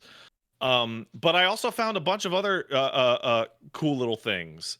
Team Rocket in this game is landlords. Okay. They're real estate developers. Sure. And they look like vampires, and you're going through those fights. And there's also like wild roaming bosses, which are like really, really tough because the system they've made has allowed for dynamic roaming bosses. Because you get to the boss and you go, okay, before you even get to fight the boss on the field, you're gonna have to go through like 8 monsters in a team battle, like a full gym leader before you even start. Mm-hmm. Then you get to the boss. The boss is a fusion of 2 different monsters. So it's double typed. It's completely unique. You'll probably never see it again. It's super strong. It has double the stats. And once you defeat it, it will split into its components, Mm-hmm. which can include monsters that you wouldn't have otherwise met. So I got like some Okay. electric bird. I couldn't remember the name because that I'd never seen anywhere else Zapdos. in the game because it had been fused as part of this boss fight, and Okay. I was able to unfuse it and then grab it. Fuck. One of the other things, like all these little pieces that are nice, you don't just throw a ball and be like, "Well, it didn't work," right? Yeah. You pick one of your 2 characters and you go, "I would like to record this monster now," right? And then a percentage comes up from 0 to 100 Mm-hmm. of your likelihood of capturing them on the next turn. So if they're full health and you're at a same level, it's like 20%, right? You can then use your other character to beat the shit out of them, and the recording will keep going turn after turn after turn. And the harder you beat them, the closer it Mm-hmm. gets to 100%, but you can't kill them. And I don't mean like you shouldn't kill them. I mean they will not die if you are recording them. The percentage of catching them will only go up and go up. So you cannot accidentally KO them. Interesting. I Just mean, keep beating on them until they record. okay, okay. I do understand that like the accidental KO, like get them to the edge bit was like a strategy thing to make it a little bit more, like tense to see if you can get it right on the edge. But if you get too strong, which everybody does, Yeah. it becomes a massive problem. That's pretty good. Wow. So do you ever run into wild ones that are like in teams, or you always run into Yeah, singles? you run into wild ones that are in teams. Okay. It's like little overworld enemies like Chrono Trigger where you run into the enemy to fight them. And Okay. then it's usually 2, maybe 3 at a time. Oh, and do they fuse? No. Yeah, okay. Wild ones outside of the roaming like super boss things will not fuse in their own fights. Man, what a fucking Um yeah, this is it so this sounds game as was great as it made. looked when I saw it. Fuck yeah. Of Also, I can't not mention that it has a fucking bitchin' soundtrack. course, it's music themed, of course. It is 80s as fuck. It's like Pat Benatar cross like Paramore, like female vocalists 80s power rock. Mm-hmm. Um, the town theme is incredible, but when you go into buildings, the lyrics kick in. Yeah. Um, Okay. Okay. Boss fight and regular fight music is incredible, and when you fuse, the lyrics kick in. And it's a good trick. It's a really good fucking trick. The best trick in the world. I mean, But if you hate that shit, there is an option in the menu that is just straight up. I would like to turn off the vocals in general so that I can keep the music at like a steady level. You can just remove fucking vocals. It also Yeah, has it's not like the most memorable part of a a platinum Metal Gear character action game. Wasn't the music and how it's implemented. At the when you think about Revengeance back going like in retrospect, like the takeaway was not any of the crazy Metal Gear memes and shit like in the traditional sense. It's the goddamn boss fight music. That's such an effective trick, man. Layered sound, layered music, instant immersion. On top of that, it also has a fantastic series of difficulty selections. So the default difficulty includes level scaling, where baby piss fights will attempt to jump up a couple levels so that they're not a joke. And stuff above you won't come down. But you can move it to Oblivion level scaling of everything will try and match you. Or you can move it all the way to no scaling at all, in which the game will just not. It can also move it to everything everywhere will level to you from the bottom, but everything above you will tell you to fuck yourself. On top of that, the default difficulty for fights is the smartest version of a Pokemon game I've seen, which is monsters will use attacks randomly. Trainers will target your type weaknesses. Brilliant. Wild animals will do bullshit at random. Will be wild. Yes. Real opponents will try and fuck your shit up. Yes, strategically. That's fucking great. Wow, man. That sounds like great accessibility too in terms of just like the variety of difficulty choices. It also has drop-in co-op. Okay. Because you have a second player with you at all times. You hit start, go to co-op, and then player 2 hits start or enter, and you're done. That's it. That's how. Okay. Yeah. So I saw footage of that where I saw 2 people walking around. Yeah. So is trading a thing? I don't think so. Okay. It's a single player. It's a single player, non PvP thing. It makes sense with the scope. No online. Okay. It's $20 or about 30 Canadian. It was made by primarily 2 dudes, and one of those dudes did his brother did all the music, and then a lady sang the music. So it is a total staff of 4. Okay. Fucking brilliant. Yeah. Slam dunk. Absolutely incredible. That is it's just that's instantly such a harder sell because again, I thought Temtem, looked cute. I thought it looked fine and I bought it. It's just clear that like the path that Pokemon laid out they followed, Yeah. Like aggressively. And what anyone who's, I'm sure, a fan of this genre starts doing 2, maybe 3 games in is going like, man, I could fix this. I would do this, I would tweak that, I would da-da-da-da-da. And this feels like, yeah, like an overhaul to so many things that obviously like Pokemon would never do because it would change too far from what the formula is. But that's a amazing, smart way to have depth while simplifying things. Yeah, it's ace. It's like every couple of minutes I encountered some minor detail that I was like, oh yeah, that's really good. Wow. See, now Pal World is in fact not out yet, but Pal World doesn't have to be mechanically tight. It doesn't have to be good at all. Actually. It just needs to deliver on the promise of sweatshop bullshit gun Pokemon. That's it. And subversive commentary about our fucked world. That's all Pal World has to do. Pal World just needs to have good memes, and that'll do it. So, but yeah, no, Cassette Beast can't recommend enough. What I can definitely recommend enough is Strayed Lights.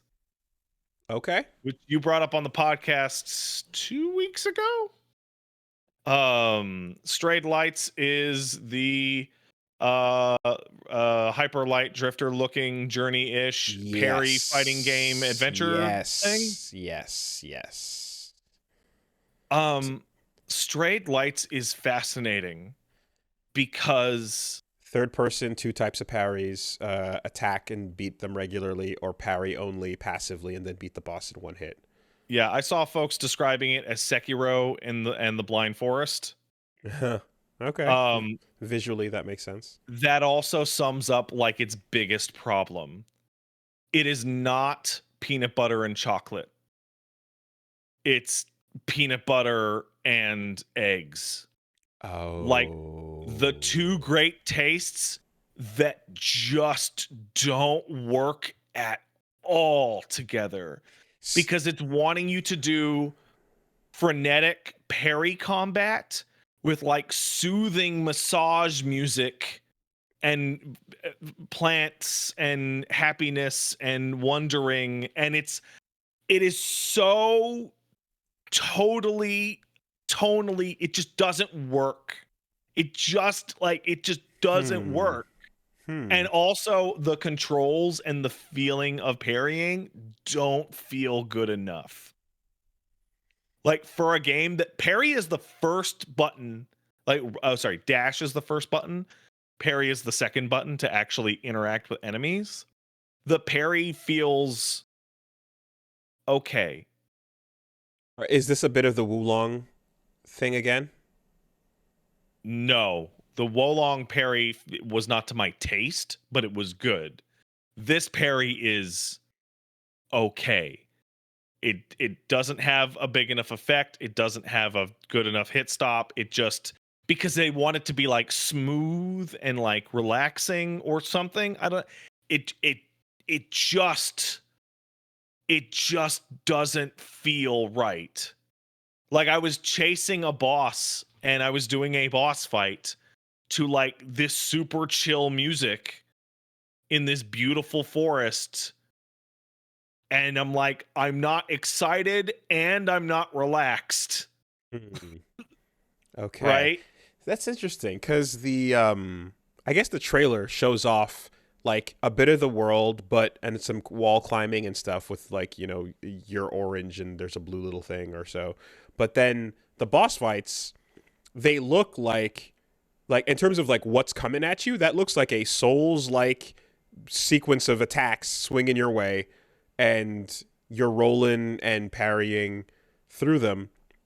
But like you're mentioning the music and the tone of that, but like also the movement and the speed on everything is that mostly that as well. It's relatively slow. Attacking is not like you can attack, what but if you really fight? should be parrying. Well, what if you choose to fight and beat it the Well, other you way, only have right? attack. Your attack is a attack button. And you will have to stop attacking to do the parry. And just the math on it felt like, no, I'm just gonna wait for the parry. Do you not have like an extensive move list or You have like? attack. Okay. Okay. The only you have like there, you can choose to have a stun, or you can choose to have like after a perfect parry you can do a counterattack, but like they're all just variations off the parry.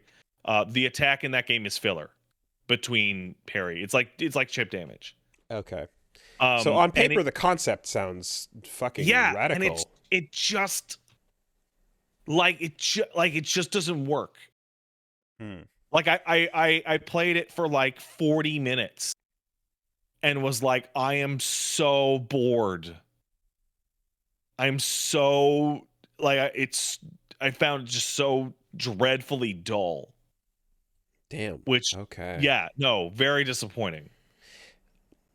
It's interesting how like there's little things where sometimes you just can't quite put your finger on it. Like when I was when I played through the fuck was it called there? The Souls like that was with the stone skin defensive mechanic. Mortal Shell. Mortal Shell. Yeah. When I played Mortal Shell and it was like, oh, like, this delivered on what it promised it would in the trailer. It's just that it was a whole lot more empty of a world when you got to it, and the bosses were fun, but Mhm.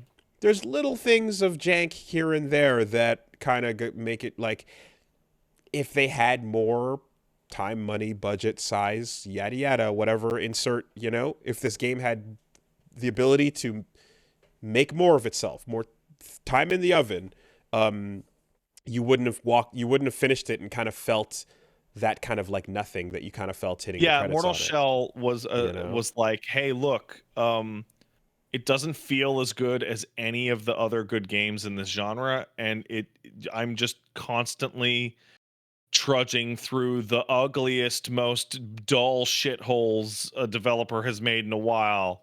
Hey, look, this is the ugly forest. Hey, look, this is the ugly temple of rocks. Like the ingredients are there to polish into something good. I would say Hmm. that like with the types and the ideas of what's going on, the switching bodies and characters, it's kind of cool to yeah, it's not a bad idea to have a system where like instead of classes and whatnot, you kind of like have different literal characters and your corpse run can be in different places throughout the game. There's a thing to that idea. It's Hmm. just you got to make the actual moment to moment stuff like really really engaging. Yeah. Um Okay, Strayed Lights then. Yeah. Um, I also played a bunch of Jedi Survivor. So, Uh, mhm. can I interject because I actually forgot. Um, Oh, I did play something else. I played King of the oh, Castle. yeah, you fucking did. Yeah, we did a King of the Castle run, and boy, yep, that will teach you about the nature of your audience. I really got to say, Wooly, you lost, which of course you did. Everybody's going to lose as the Monarch on the first couple of tries. I'm genuinely embarrassed. You lost to the absolute most dog shit loser faction in that game. I have played 5 or 6 games, and the Barons have fucking like shit all over themselves every time. Like it's more than the other factions or me have won, but the Barons have lost every game for themselves. Dumbasses, total fucking losers. So I don't even remember it with the Barons winning because the goth nerds were more of the Oh, the counts. instrumental. Yeah, the counts were way more antagonistic throughout the entire campaign, and it feels like they kind of just roll of the dice failed. Um, Also, I think it's I don't know if anyone mentioned this to you, but one of the strangest coincidences is that the last game in which I was murdered and your game, we were both killed by Pistol Happy. Apparently so. Apparently so. So I don't know how that happens. People I who don't buy know. the game get priority dibs Right, on characters. but how do you make your priority even more priority I than did luck getting in there early. Who knows? crazy? Well, that was it, it's a ton of fun. It's also very confusing when you're first going through it and not sure what these mechanics exactly mean, what these decisions are. There was a lot of moments where I made a call based on I thought there were decisions where it was this stability would go up or down or something like Yeah, that, as opposed to this is just a check to see if you can even roll for something to right. happen, right? Um, and that makes it a lot harder. And I get like the more you know what you're choosing, the Hmm. more you can try to play for a certain outcome and Yeah, strategic it feels. But when you have three choices, one of them is this costs you a lot of money, but it's going to make everybody mad. yeah. But then there's like two other choices that are like, I don't know, check your skill check. Hmm. But the outcome is not clear what it'll be. It feels way more like Mario Party Yeah, ish random. there's a definite learning curve. And the You recent update has allowed a lot more tax control, which helps a lot. okay? You can't. The thing is that you don't get it. I can see that the design of the game is obviously meant to favor your loss as Yeah. you are the person on camera, and most people want to see that, and it makes So sense. that was definitely the case with the original version. The 1.1 update was like, it's way too hard as the Monarch. It's way too hard. So they increased the Monarch's power for tax. They changed a few of the voting things, and they Okay. actually shortened the Monarch's ambition by one full phase. Because it used to be, I want the ambition, and then you had to wait, and then you get the heir, and then you have to wait, and so on and so forth. They cut that down by one. So now it's a little more even. Yeah, I mean, my heir just never showed up. Like, there was the initial marriage that, like, went nowhere, and I was like, fine. And then I was like, okay, fuck this. I'm just going to go adopt one. And, like, 2 seasons went by, and they just never got around to it. And I was like, okay, I guess you just have to wait forever whenever the game decides you'll get one, you know? Even though strategically you're trying to get that done. And then other things, too, as well, is, like, yeah, when you, like I said, you have 1 decision where you know what the outcome is and 3 where you don't. It's hard to strategize around that type of outcome. So that is one aspect to it where I'm like, yeah, I don't know if I'm supposed to like if winning means always picking the outcome you know, followed by getting bullshit lucky on some rolls. I kind of wish you could fight a little more against that. I like when I have a little bit more control, because I'd like to, you know, fight against a chat that was like, you know, had like a strategy to it, you know? It seems like more than anything, the one time that I did win, I played about 6 games. I only won the one. It's the actual thing is to get people to sabotage each other, Yes, rather than just you. Because yes. I ran a couple games in which it was like everyone was adamant that they would murder me, and they didn't care what would happen. And I'm like, hey, barons and counts, the patricians are going to win in 1 turn, and you will lose. Because them winning means you lose. So you might want to fucking divert some of your ire in this direction. As described when I played, when I was talking about Cards Against Humanity and the house rules, I had a lot of fun using the gift of gab to set in motion the opposite of what sometimes the chat wanted, and force splits amongst the groupings, right? That's a ton of fun to just be like, okay, everybody clearly wants option C, but I could veto that, or I could try to make it so that the incentive for them to go to option C also gives them something that benefits me in a way that they really don't want, you know? But all this to say that, I that's my only thing looking back on it, and I'd have to play more games and see what more outcomes look like, but I do genuinely hope that, yeah, with the update, as you mentioned, that I don't know, I guess I played the update because I was only a couple days ago that I played it, that like randomness is not the overall determinant factor, but no, like you can play tight and then it can fuck you over one way or the other. It's definitely gambling, but you're massaging the gambling in one direction or the other. But like, you can't control what events come up, because the events are based off of like the stats, and you can rig the fuck out of polls. Like that's it's great.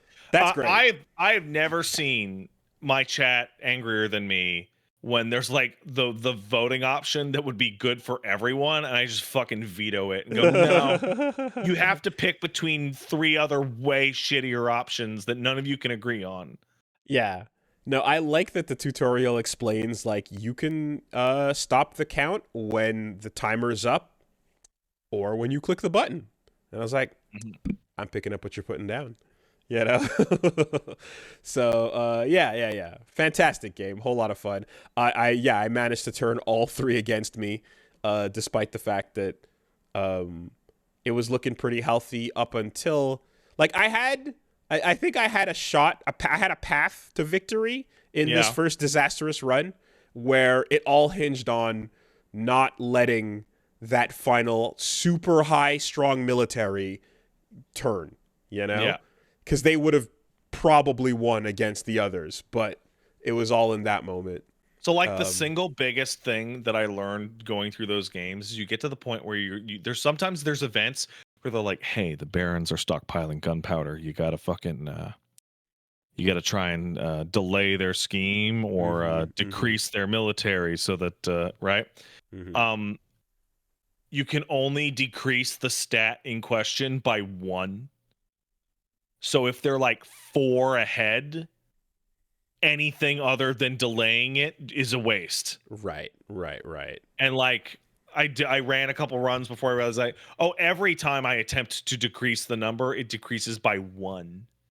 So got to delay most of the times. Feels like some of those powers too are kind of made for the not Twitch version of the game. So the King's vote, the one where you get to add one extra to vote. The count. I was like, oh fuck, that's hilarious.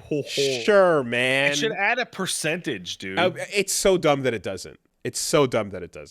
That's clearly made for the version of the game that is like you and 9 people. Yes, yeah. That's balanced in a really dumb way for the Twitch integration that is otherwise fantastic.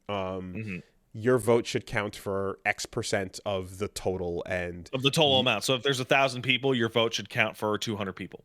Sure. Something. Yeah.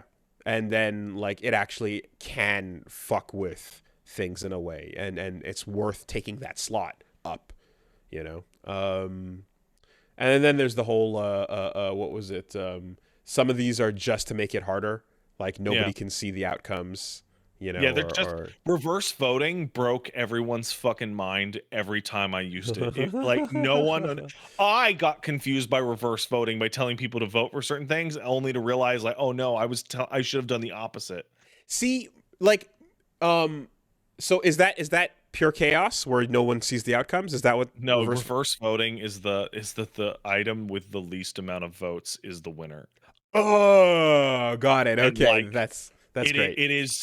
It is so aggressively unintuitive that almost everyone in the chat and myself fucked it up multiple times. Okay.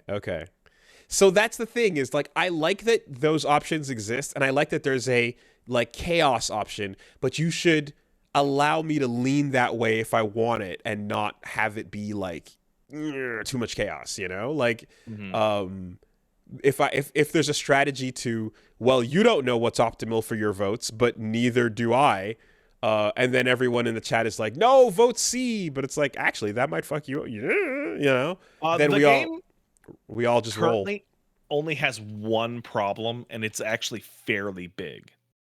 The application that goes, the Twitch extension that you use to check your faction and all that, doesn't work on mobile. Oh. And what happens is like maybe 30 or 40% of people are watching any given stream on mobile. If they're playing along, if they don't see their name pop up in the early part of the game when they join, they'll spend the whole game not knowing what fucking team they're on. Oh shit. Okay. Which leads to weird situations where there were a couple situations where like, oh, this vote will make the Barons lose. And you can see Barons are like voting for it. And other Barons are losing their fucking minds going, why? It's like, because the people voting for it don't know what team they're on. Oh shit. Okay. Do they still have their personal gold and memory from previous games logged on mobile? Yeah, but their team doesn't stay. Okay, because that's one aspect that is brilliant about the game, where you can use personal greed to be like, hey, I will enrich you in a way that will go beyond this game. Yeah. In exchange for fucking over whatever's happening. And I like that you can take something that is like, you know what? Like, fuck this one particular run. I want more money for my account. I'm going to go against the interests of this or that. Like, so I can have more influence on the voting for the structures on the next round. Yeah. You should be able to bribe with like a gift sub. Like you should be able to fucking step it up and make it really fucking just like, ooh, what a traitor. That'd be great. But yeah, King of the Castle is really, really fun. It's unfortunate that name will fucking be forgotten in the annals of history as one of the most generic names for a video game ever made. It's pretty generic, yeah. It's just Knight on the Horse. Yep. King of the Hill, right? That's the name of the Yeah. game. King of the Hill. Yeah. That's real unfortunate. I forgot there was another game well, there you go. There was another game that we made fun of like maybe 10 years ago or so that was like, this isn't bad because it's doing the Face War Dawn thing. Dawngate. No. It was because No, I'm just saying that Dawngate's the one we always make fun of in this specific way. Exactly, because you roll the slot machine. But there was another game where it was like, it's not even that it's playing that slot machine thing. It's just, it's the most generic words in the world, and they're gone. They're out of your mind the moment you say them. Is it Warface? It wasn't, because those are still the slot machine. No. Fucking Warface is so fucking funny. Yeah, it was something else, you know? But is there somebody mentioned a fucking game called Stormgate just now, and I'm like, is that game fucking new? It fucking is. It's that StarCraft game. That's not StarCraft. It's actually called fucking Stormgate. Rise of the Dawn of the. Holy shit. Oh, I love it. Yeah. Good. Yeah. So that was fucking solid. Okay. So question, Jedi Survivor. Jedi Survivor. You playing on PC? So, I bought the game, then got in touch with somebody with EA who sent me a code for PlayStation and PC. Then I refunded the game. Then I put in the code they sent me. So I was playing on PC. So I'm going to preface this. I am not madly in love with the Star Wars brand. I think laser swords are cool as shit. But I'm not like the setting is not doing it for me by default, right? It's like a setting that I'm interested to see stuff happen in, right? Interesting. I feel a bit of that, but I know deep inside there's a little sun where they can do things that get me nostalgically. Star Wars, there's some Jedi laser sword magic shit they can do that I'm like, yeah, there's little things that Star Wars can always do where I go, oh fuck, it's the TIE fighter noise, you know? Right. Oh. Like, you know, every time a Twi'lek or a weirdo talked to me, I just like under my breath went Mocha Shaka Paka. Right. So that being said, the game is wildly fucked up.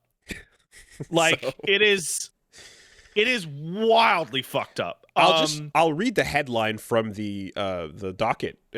Digital Foundry, Star Wars Jedi Survivor is the worst AAA PC port of 2023. It is so it's the first game I am rating on a new scale, and the new scale is how hot this room gets. Okay? I was barely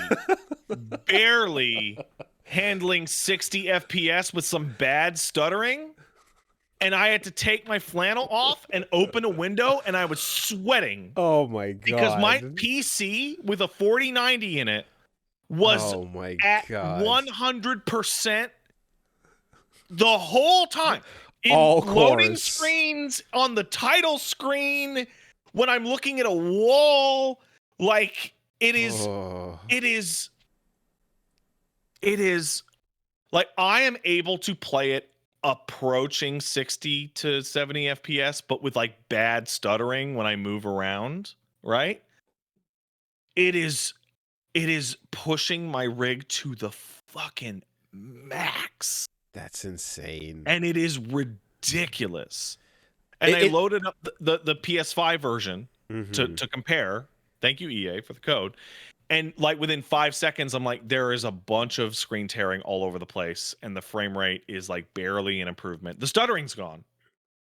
It's always really interesting when you're in a generation where your PC is at a comparable strength to your console, and you can just watch the game that you pop in, you immediately know this is not my fault. This is not on me. This PC is so much fucking stronger than the console. That's way fucking stronger than the so console. You just know it's 100%. And what the fuck kind of threading is this game doing? Yeah. It is dying. It also has like a wide variety of bugs. If you change any of the options for graphics, the game gets stuck at half resolution. 155 gigs?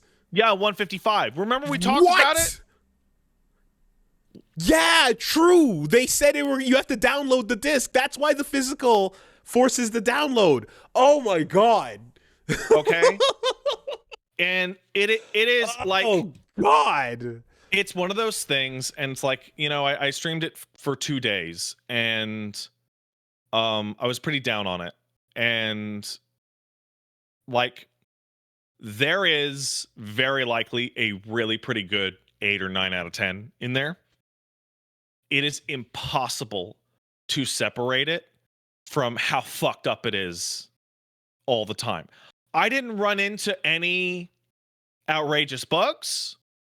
I didn't run into anything that was like extremely broken. What I ran into was a really, really subpar technical experience on every level. And to the point where, like, it is the first game I have ever streamed that people could hear the computer through this microphone. Okay. I thought I ran tests that thing was far enough away from this microphone that it would never pick up. Jedi Survivor can put these things fucking fans into this microphone and people can hear them over the main menu. When you switch to console, most of that was gone. No. When you switch to console, you get screen tearing and the stuttering leaves, but the frame rate is about the same. The game does not want to run at a real frame rate. It wants to dip. On PC, when it dips, it stutters. On console, when it dips. Jesus. Okay. The acting and the game. This is a really minor point, actually. Mm-hmm. The animations in the game when you move are fucking terrible, and he fucking drags his lightsaber behind him like a little weirdo monkey man. Like running like. Okay, I'm playing a Star Wars game where I want to play as a Jedi, right? I want to be a cool Jedi Knight with my fucking laser sword, right? Mm-hmm. When I have 2 lightsabers out, which is the thing that I want because I think 2 lightsabers are cool, he does a Naruto run with them behind him.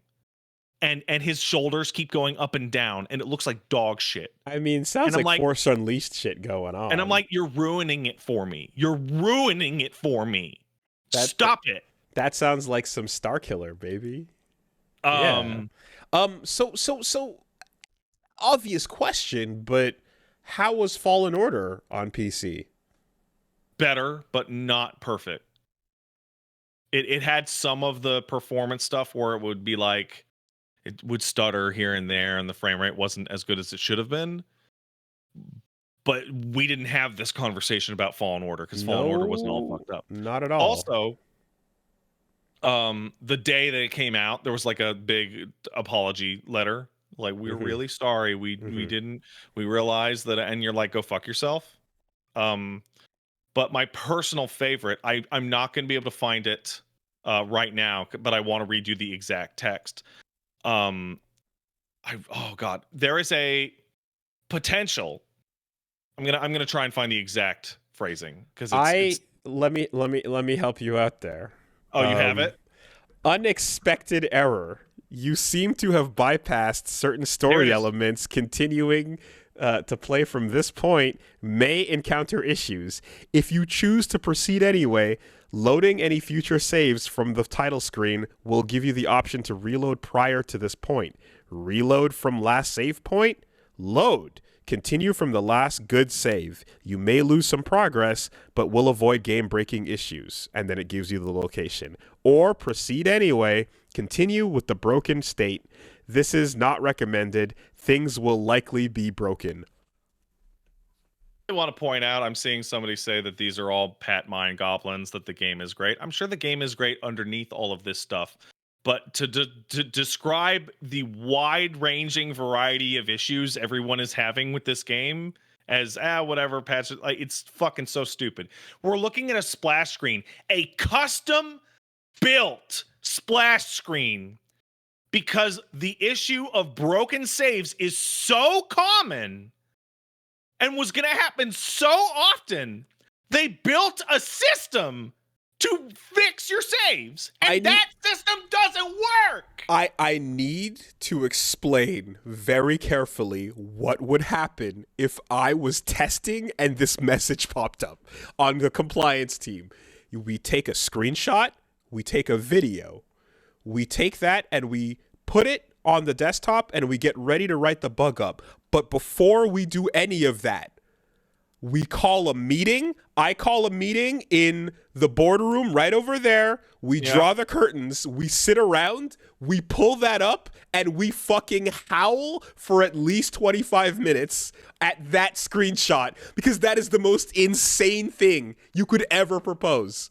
The idea of confronting a corrupted save in this. But this is where PC shit gets wild, right? Because a lot of the time, Nintendo, Sony, Xbox, yada yada, they will often have things that say, you can't fucking do that. You can't go, hey man, your save's kind of fucked up. It's a risky proposition, but it's up to you if you want to. Hold up my hand here. Gotta stop you. Gotta stop you.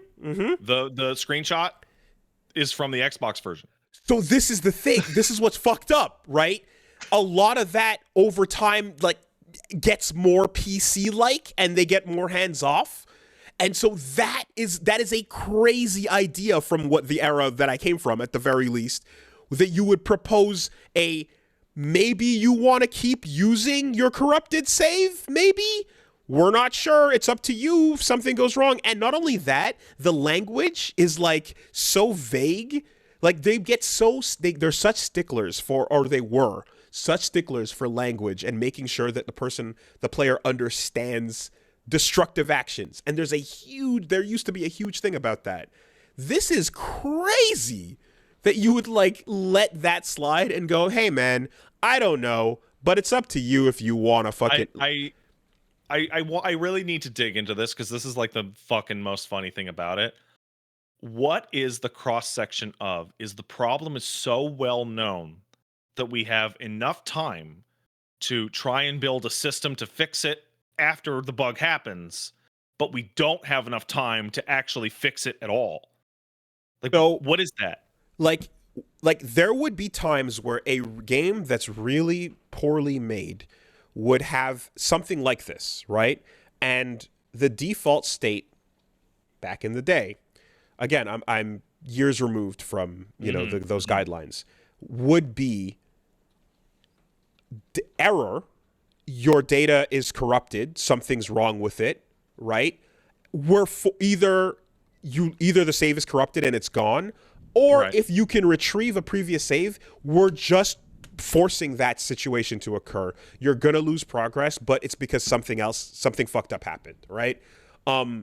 If the game shipped in a way where that was caused by not the user's actions, like, that would be like they'd have to have gotten a waiver and paid them off, which guess what? EA and Star Wars can probably do.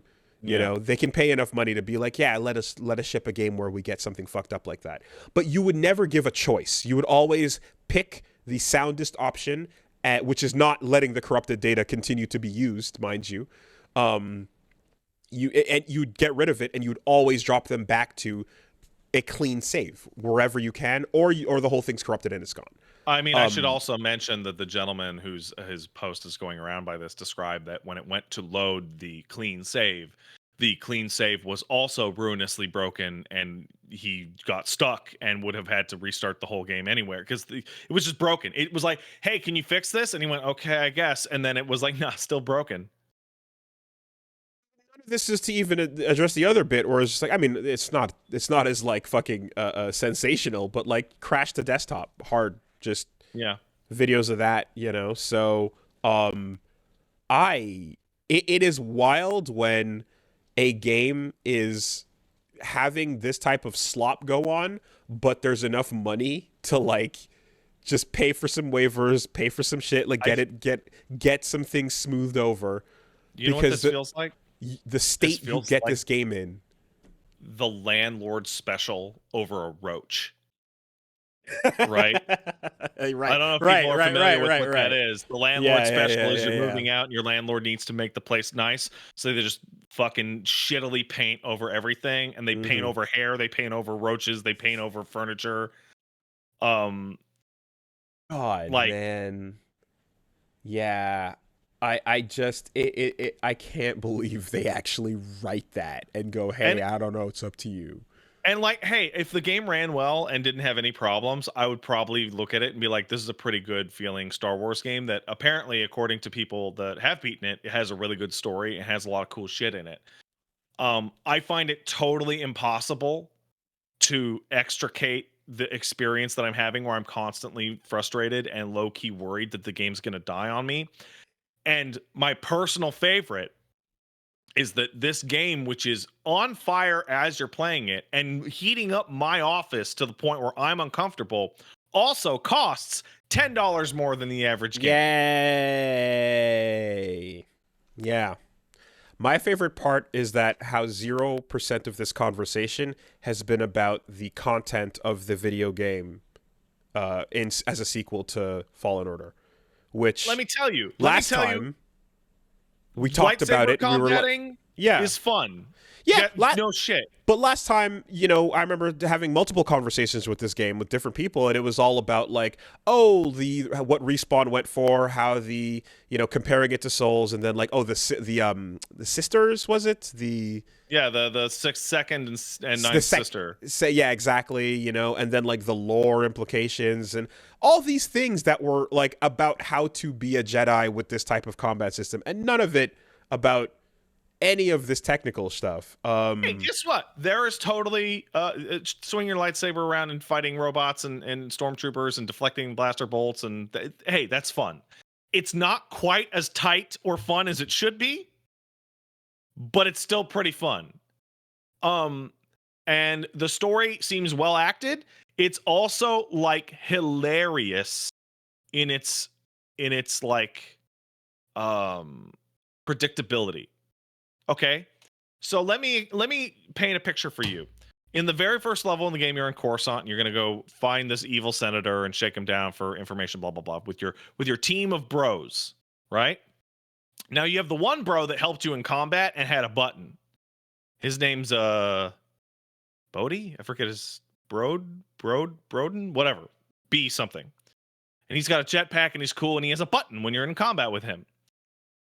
Then you meet a bunch of other people that are helping you on the job that are given names, and you go into a little ship, right? And you have a little talkie section where you can walk around and talk to everybody, right? And be like, hey, alien guys, hey, lady, blah blah blah. We're gonna do this mission. And then Bodhi shows you his fucking daughter and goes, oh, I gotta get the credits to save my daughter because I love my daughter so much in the Empire, you know. And then I'm looking at the door and I go, okay, here's what's going to happen, everyone. We're going to walk out the door and a rocket is going to blow up something from out of frame. Then everyone in this room, except for Bodhi, is going to die. Then we will be attacked by a Sith, in which we will fight a boss fight that will tell us how to do lightsaber combat. Then, eventually, Bodhi will betray us because he's the only one who survived. And sure enough, bop, bop, bop, bop, bop, bop, one after another. Now, Bodhi didn't betray me. He did not betray me in the time that I played. He did show up later, and I'm staring at this character going, you are the Star Wars character that is going to betray me. And I bet you, if I look into chat right now, someone will tell me, oh yeah, dude, that dude totally betrays you, because it is the most obvious, predictable shit in the fucking world. And when that happens in the first couple of hours, and I'm like going, this is going to happen, and then it happens. This is going to happen, and then it happens. This is going to happen, and then it happens. It's really hard for me to be interested in a story that is so by the numbers that I just know. Okay. I have a potential fix. What if you imagine it's Bodhi from The Wire Yeah, I wish. with the I do-rag really on, wish. I fucking wish, dude. holding down his corner? Too old for this shit. Yo, holding down his corner, man. Right? And then he's got a little Um, pocket lightsaber. I will say Pandemic. one of the things that I really like about the game that is a minor detail is that you like find beards and hairstyles in chests around. And the two of the first ones that you unlock are like a fucking disgusting handlebar mustache and a freak ass mullet. Oh, I saw that picture. Cal Kestis is fucking just shit kicking around the galaxy, and he looks like a fucking piece of shit. Fucking Jedi Dubois. Yeah, I think it's I think that part is great. But yeah, no, I feel like it's impossible for me to give the game a fair shake, and I shouldn't have to when the game is in this fucked up state, and it costs more than a regular game. Therefore, it must be held to a higher scrutiny because this is quadruple A, baby, right? This is the future. Games got to cost more because they're going to be so good. Well, not this one, man. It's that quadruple A tax, that extra fuck you cost thrown on top of it. Wonderful. That's like the timing on that's it. Great. The timing is I played Cassette Beasts, and then when the game came out at midnight, I switched to Jedi Survivor, and I was like, all of you watching should buy Cassette Beasts and buy 3 of your friends Cassette Beasts instead of buying Jedi Survivor. So what I'm curious about is, as I was reading this story, there was an update a day ago, which apparently there's the first of many patches has dropped to try. I've heard that it helps a little. Mm-hmm.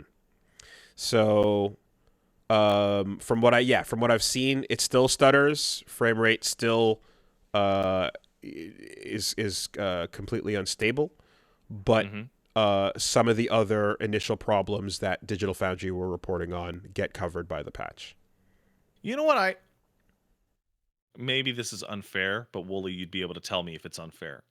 It's my opinion that when a game comes out wildly fucked up, okay, wildly fucked up, you got to chain it to them forever. No. Oh, okay. But if it comes out wildly fucked up, and then within like 5 days, they're like, here's a patch that helps a little bit. Mm-hmm. And then a week later, there goes, here's another patch that helps a little bit. And so on and so forth to a stable state in the future. That it seems like maybe they kicked it out the door too early. And this should have been the normal case of development to work on it for 3 more months. That's not hypothetical. That's absolutely certain. They got the white papers for whatever game was going through, certification, get conditional passes, which are your day 1 patch will fix these issues. It does not. They'll make deals. Absolutely. What you're describing is a part of the process where you basically go, all right, look, we promise you, right? We'll go from Gold Master. We'll take this build. It'll be fucked up. But the patch on day 1 is absolutely going to fix these issues, yada, yada. And don't worry about it because nobody's ever going to play this in a cabin in the woods where there's no internet. So everyone, besides, you have to download. You can't. You have to download it, right? Exactly. So no one will ever know the unpatched version of the game. So it's fine. Like, let's take, somebody made a really great point. Final Fantasy 16 has been content done for like a year. Like, it's like a full year of development on that game is clean it up, make sure it runs good, make sure there's no crust hiding around the edges, make sure it's nice and polished. Whereas this thing, you could throw this game back in the fucking oven for 6 more months and it would probably still come out kind of fucked up. Like, I mean, it takes a lot for them to say this is the worst PC port of the year so far. Although, from my experience with this year, I would absolutely say that is the case. It's wild. Apparently, there's a hold my beer to this, though, in the form of Redfall. So, It's fucked up. We're Dude. gonna, yeah. Here, I gotta use the bathroom. But like these two are going hand in hand apparently this week with just Yeah. like the what the shit is happening to these PC ports. BRB.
Okay. So, uh, yeah, my understanding. So, Redfall, the latest Arcane game, coming off the pedigree of Dishonored, which, heard good things Ray, about. What was the other one? Deathloop. Deathloop was okay. Mm-hmm. And so this one's a Left 4 Dead style co-op 4-player Well, Borderlands shooter. style co-op, actually. Oh, Schluter. Yeah, it's a Schluter. Excuse me. Um, and yeah, so apparently in the same vein, this thing is just a ridiculously bad PC port. Yeah. So here's the thing about Redfall, Oh, from what I can right, tell. right. I've been digging into this morning. Redfall is massively fucked up. About as bad as Jedi Survivor. It is like just sliding enemies, co-op, fuck it. If somebody drops from co-op, it kicks everybody out of the fucking mission. Right? Just super fucked up, terrible fucking performance. I'm seeing people in the chat right now say it was worse than Cyberpunk was when it came out. Right? But, and here's the great part, from going through people's experience with it and reading up on it, it seems like even if all that shit was fine, it's not a good game underneath. Jedi Survivor has good shit in it. That's exactly it. Yeah. Redfall seems like a dud that is also a fucking mess. So a couple of articles covering the shit going wrong and the bugs and the performance are also basically saying that, like, aside from the all this the technical problems, there aren't enough enemies and enemy types. Every gun feels the same. Things are just kind of like not really selling the world. Abilities have long cooldowns, don't meaningfully interact. It doesn't have the kind of explore the detailed area stuff that every other Arcane game has. And I guess this is where, with each of these bullet points, I kind of wonder, like, I'm like, in the previous games, how did, like they didn't have these issues, right? Like, no. Okay. They had issues. They're not perfect, but they sure didn't have these fucking issues. None of those games were multiplayer, though, right? Prey did have a multiplayer mode, and it sucked. And Deathloop had a multiplayer mode, and it sucked. Okay. Okay. So this is not what they're usually in the wheelhouse doing. No. Yeah. This feels like their Anthem.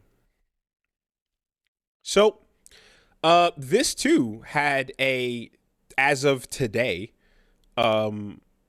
patch that drastically improves performance and addresses a bunch of issues. And people are saying, okay, they're seeing some fixes that are, being scratched off the list, but it's far from fixing everything that's going wrong. Yeah. And it's like, what is it, like a couple days since its release? If there was a patch that made the game like 5% better that came out like 4 days later, that patch was in dev before the fucking game came out. Imagine what they could have done with the right amount of time. So yeah, it got blown up. Apparently it's mostly negative right now. I get, yeah, I guess that's the vibe, right? It'll just be all right. That's what you get, dude. The game is out, but it's not quality. out. This is the quality you can expect from Bethesda and EA when they charge you $10 more for a video game. I was talking to people in the live chat, and I was looking myself. Hey, what games came out so far that are $10 more? And the list is interesting. A bunch of EA sports games, which are all complete dog shit. Redfall, Jedi Survivor, God of War Ragnarok, and Demon Souls. Oh, and Forspoken. I fucking forgot about Forspoken. Forspoken, yeah. So there's a real... Oh, Wild Hearts 2! Wild Hearts 2! and Was it? Horizon. Yeah. Yeah. Yeah. So hey, look at this. And Zelda's coming God out of at War. $10 more. God of War. Yeah. So God of War, Horizon, Demon Souls, Zelda, first party. So all the games that are first party that come out at $10 more are all big money games, right? They're big money. God of War Ragnarok, you can see the big money.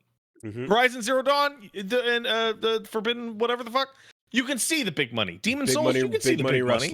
Rustlers all over. Etc. Yep. Wild Hearts and fucking Dead Island 2 is also Wild Hearts, Dead Island 2, fucking Redfall, Jedi Survivor, sports games. Like you're not getting $10 more value. You're getting fucked. Like the non first party record now is if the game costs $10 more, it probably sucks ass. So there's that. I'm also thinking of with this genre. The last time I heard we talked about it, you were talking about Back for Blood and how that is just not gonna do what fucking Left 4 Dead did. No. So is the only decent successor to Left 4 Dead then just Dark Tide? No. The good successor to Left 4 Dead is Deep Rock Galactic. Oh, true. Okay, there's that one too. Rock and Stone. Okay. So at this rate, Starfield's going to cost like $200 and be the most buggy, fucked up game Bethesda's ever released.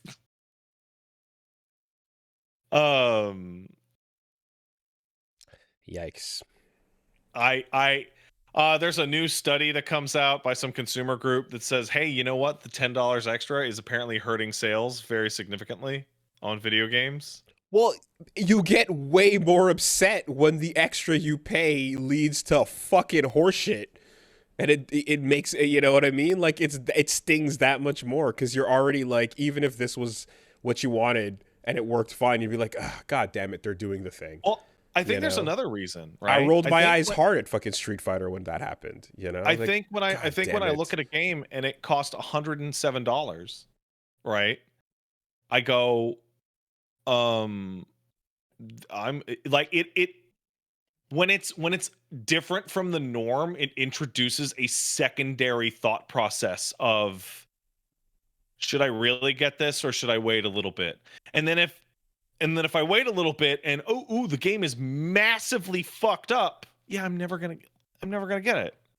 Like, yeah, I mean, like, I hate when you're just like there's these weird things, like there's these weird instances of that price jack up where, so what I'm thinking of, Super Robot Wars 30 is like, yo, do you want Western Super Robot Wars? Because, hey, this doesn't happen very often. The licensing shit is crazy, but we figured it out. Bamco's going to do our thing. For this one. We figured it out.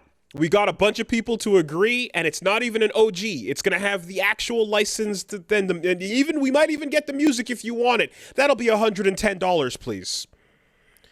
And you're just like, I want to support the idea of a Western fucking SRW thing being a regular thing, but really, man?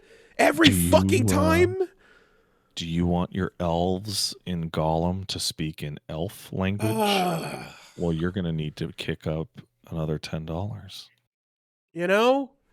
I was just like, man, like that number is just like it's that Dead or Alive, like, we know you're going to fucking spend it. Come on, pony up, you know? Anyways, I know that in some cases there's like, oh, well, there's a base version that'll have less or minus the licensing. Dragon Ball FighterZ had the, you don't want the anime music, you don't have to buy the DLC pack type thing. Yeah, that was smart. Know?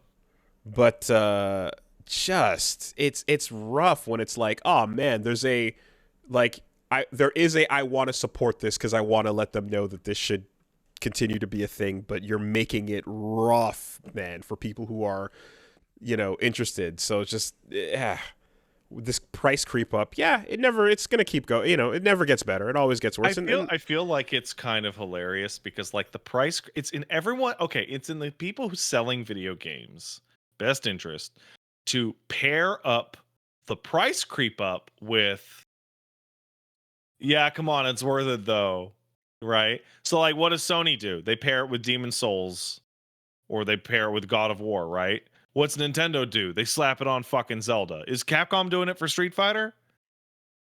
I don't know. I don't think so. But if they did, they'd kick it on to Street Fighter, right? I mean, Street Fighter 4 had that fucking $10 up for the first time I remember. So they're not doing it. Okay. But if they did, it would be Capcom would go like, hey, Resident Evil 4 looks like it'll be game of the year. Maybe it's worth $10 extra, right? It's in everyone's best interest to give you the poison pill, but also be like, oh, but it's worth it, right? It's in no one's interest selling games to kick up the price and then release a half-baked piece of fucking shit. Like, people who get fucking mad over their dollars getting wasted, remember, I remember being a kid and people switching consoles because they were upset about versions of games. Right. Yeah. The salty fucking I'm switching teams move. The thing is, of course, is that like we are also now though in a world where you can legitimately just be like, fuck it, I will not spend it on that. I'm instead gonna buy any of the like fucking amazing indies that came in at $20 to $30 that we've talked about recently. Cost $20. Which one? Cassette Beast. Cassette Beasts. What was the fucking Eldritch Boat? Dredge cost $20. Like all these things where you're coming on going off about how fucking awesome the concept is, and it is an absolute value purchase, and in the meantime, $30. Damn. Hi-Fi Rush made more money than Forspoken, despite coming out at less than half the price. And that's crazy because they're published by Bethesda, so they're under the umbrella of bullshit pricing that we're talking about right now. You'd expect for their larger titles, but yeah, that's it. There are amazing budget titles everywhere you look, but yet this march continues. It's I'm trying to. I specifically did not say Hollow Knight because we've been talking about that. Shut up! Everyone knows Hollow Knight. Deep Rock Galactic's like $10. You know that? I think the point it works better if we stop talking about Hollow Knight because it's the obvious years old example, or like current shit that we just recently talked about. But it's just like the Jedi Survivor situation. What me playing Cassette Beasts right beforehand was as stark as it's ever been. Mm-hmm. Okay, here's what you can do. Do you want to play a good game? You can buy Jedi Survivor and maybe have a good time with this bloated fucking mess, right? With a good game underneath. Or you could buy yourself and 3 friends fucking Cassette Beasts and have a way better time and support people who work their asses off. Or let's roll the dice harder, okay? Do you want a fantastic game that will last you many, many hours and be great value and also be a cool guy? Instead of buying Jedi Survivor, why don't you go buy 14 copies of Vampire Survivors for $6, all the DLC, and give them to everyone you know? The soon-to-be a hit TV series, Vampire Survivors. I was about to say, Vampire Survivors, the fucking $5 game, now slated for adaptation for television. Have you heard about this? Fucking crazy. What? Why? What? Huh? They're adapting it. They apparently. The press release. Go ahead. In CAD, right now, Vampire Survivors and both DLCs cost about $9 or $10. So let's say $10, right? Jedi Survivor costs $80 plus tax. So you could get at least 8 copies of all of Vampire Survivor. Just give them away. Just be a cool guy. Give them to your friends. Why not? Why not? God. If I'm going to spend stupid amounts of money, I at least want my goddamn 44-button mecha controller to come with my purchase. Yeah, You okay. fucking jackasses. Uh, Anyway. What? Um, So yeah, Jedi Survivor is fun. Great. You shoot a lightsaber. Great. What else did I go through? I went and I did something I don't usually do. I played Last Epoch on stream for like half an hour last week and just was like, didn't do it for me. And I was like, people were like, you know, when people are like really disappointed, they're not so much mad. They're just like, oh man, I really like that game. Mm-hmm. Right? I'm like, okay, yeah, I'll go back. I'll try it out. 2 things to say about Last Epoch. Sorry, 3 things. It's Diablo. It's literally Diablo. It's just Diablo. It's just Diablo, but it's not Diablo. It's not made by Blizzard. It's Diablo. And as a it's just Diablo, but not made by Blizzard. It's pretty good. It looks well. It plays good. It sounds good. It has a really cool skill system that lets you do all sorts of zany shit. Yeah, good game. Thumbs up. 2. In these types of games, they're like dopamine factories. They're like hit button, see cool, shiny thing, kind of like Vampire Survivors. Mm-hmm. It's fucking. You should not let the game start without like one cool button to push. Like, is your base form just like trash? A lot of like the base form versions of these characters like feel like shit for about 10 minutes. Right? And then you get all their buttons as you level up very quickly. And you're like, yeah, cool, great. But like some of the abilities you get are like direct replacements for your default attack, and they have fancy particle animations on them. And that explains why the default attack looks like shit, because it's actually the fancy animation with all the effects pulled off of it. Okay. I don't think that's a good first impression. That's what kicked me off it in the first place, where I was like, oh, wow, this feels bad. It's like, oh, little did I know I was playing the ugly, stupid version of the character for a good 10, 15 minutes. Because, the trailers are showing off a bunch of stingers and spins and diving bomb hammer drops and fancy lightning shit. So you need one good button right away. Please. All of that, you just take the like glowing elemental effects off, and they just do the same basic swings. Mm-hmm. And the third one is that Last Epoch is in early access, and you can fucking feel it, cause shit breaks.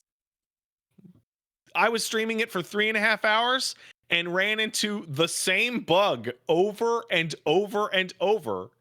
And it was a bug where I couldn't pick things up off the floor. Yikes. Okay. I couldn't pick loot off the floor. Items and equipment in a Diablo game. Jesus Christ. That is a bad fucking bug.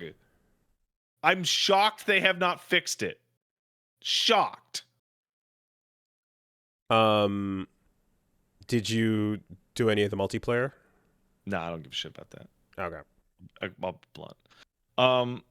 So then I talked about fucking Last Epoch, and people were like, oh, why don't you try Grim Dawn? And then I described that Grim Dawn, which is a Kickstarter game that was Diablo before Diablo 3 and whatever. It's not Diablo.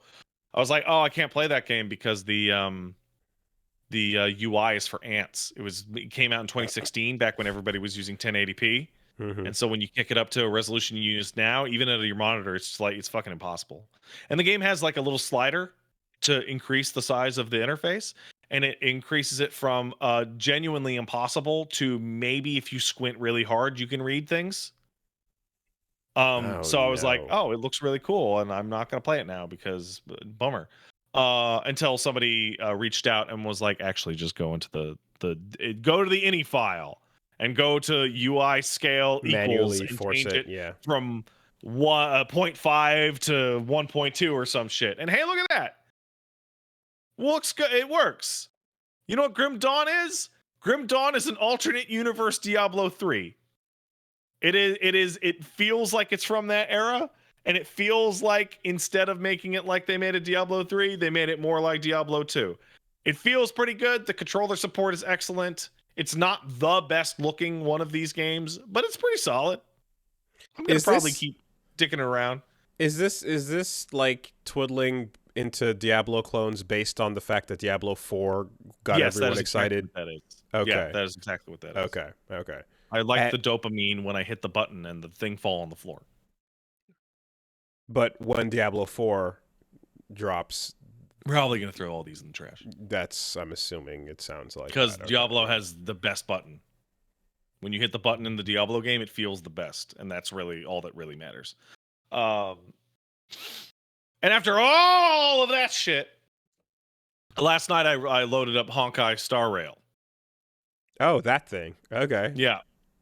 Do you remember Genshin Impact? Mm-hmm. Instead of Genshin Impact being like Breath of the Wild, this is space and Persona battles. In terms of gameplay? Yeah, it is a JRPG with Persona style, like type advantage, like fights. Okay. But you're in space. Now, did you get your Baifus on? No. Did you in even fact, I'm actually still in the tutorial. Wow. What it does remind me of, and I had forgotten, is that part of the tutorial is teaching you how to go get your Baifus. And part of the tutorial is giving you 50 to 80 free tickets to kick into a part of the gacha system that exists pretty much for the tutorial. Like, by going through the game regularly, it gives you 80 tickets that are used for a beginner role system that disappears after you use those tickets on it. Like, it's kind of fake, but it's to teach you, hey, here's your hit. Here it is.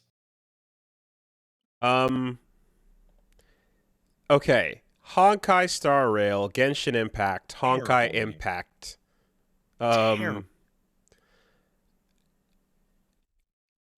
Where or what isn't Zenless Zone Zero also a thing? I don't know.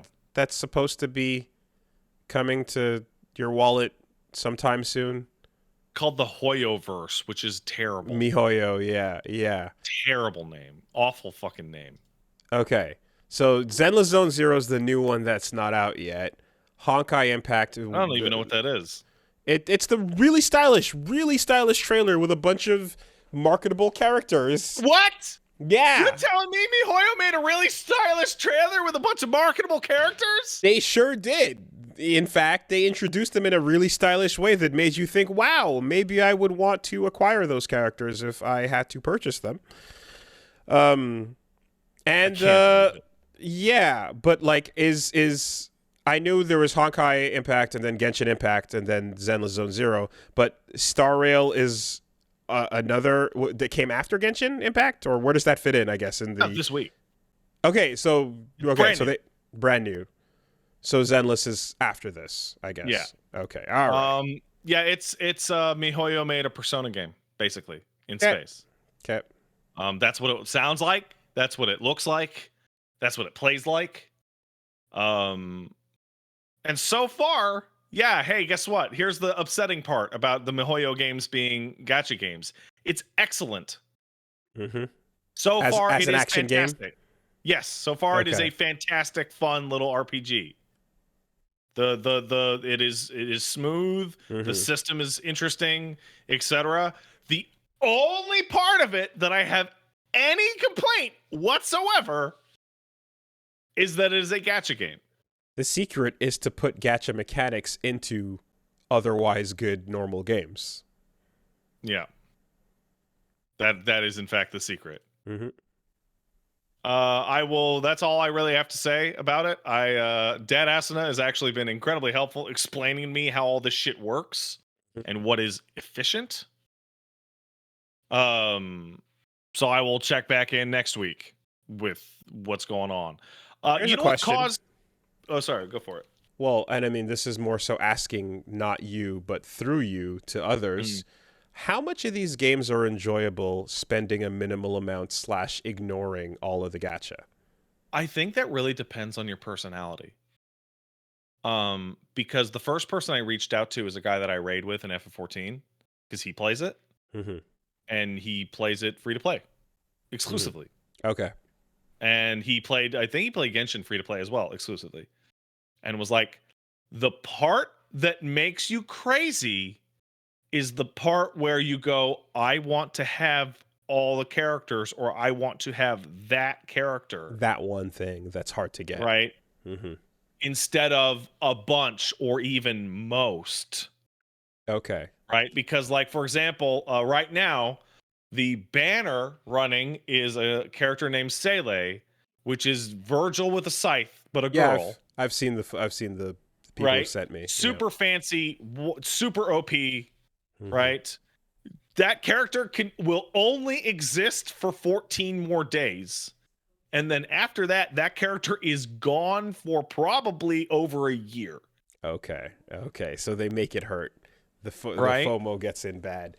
I imagine that's pretty smart, because the deal there is it's not like you're gonna have a I mean every economy has its army of like free to plays and then a couple whales to feed it, right? That's what they do. But this sounds like you're kind of introducing the free to plays that hit that one though, and I will whale for this one drop. So and then go back to being free to play, and that's fucking profitable too. What appears to be the trick is to save all your rolls all the time until you see the one that you would fucking wail on super hard. Dolphins, is that a term? That's hilarious. Because of the way the pity works, right? If you just don't use the rolls until you see the one that you're like, this one, you can do that. So the pity system is it knows what you're trying to get and will eventually give you like a crane game where they'll know how much you spent on it. The pity system is complicated.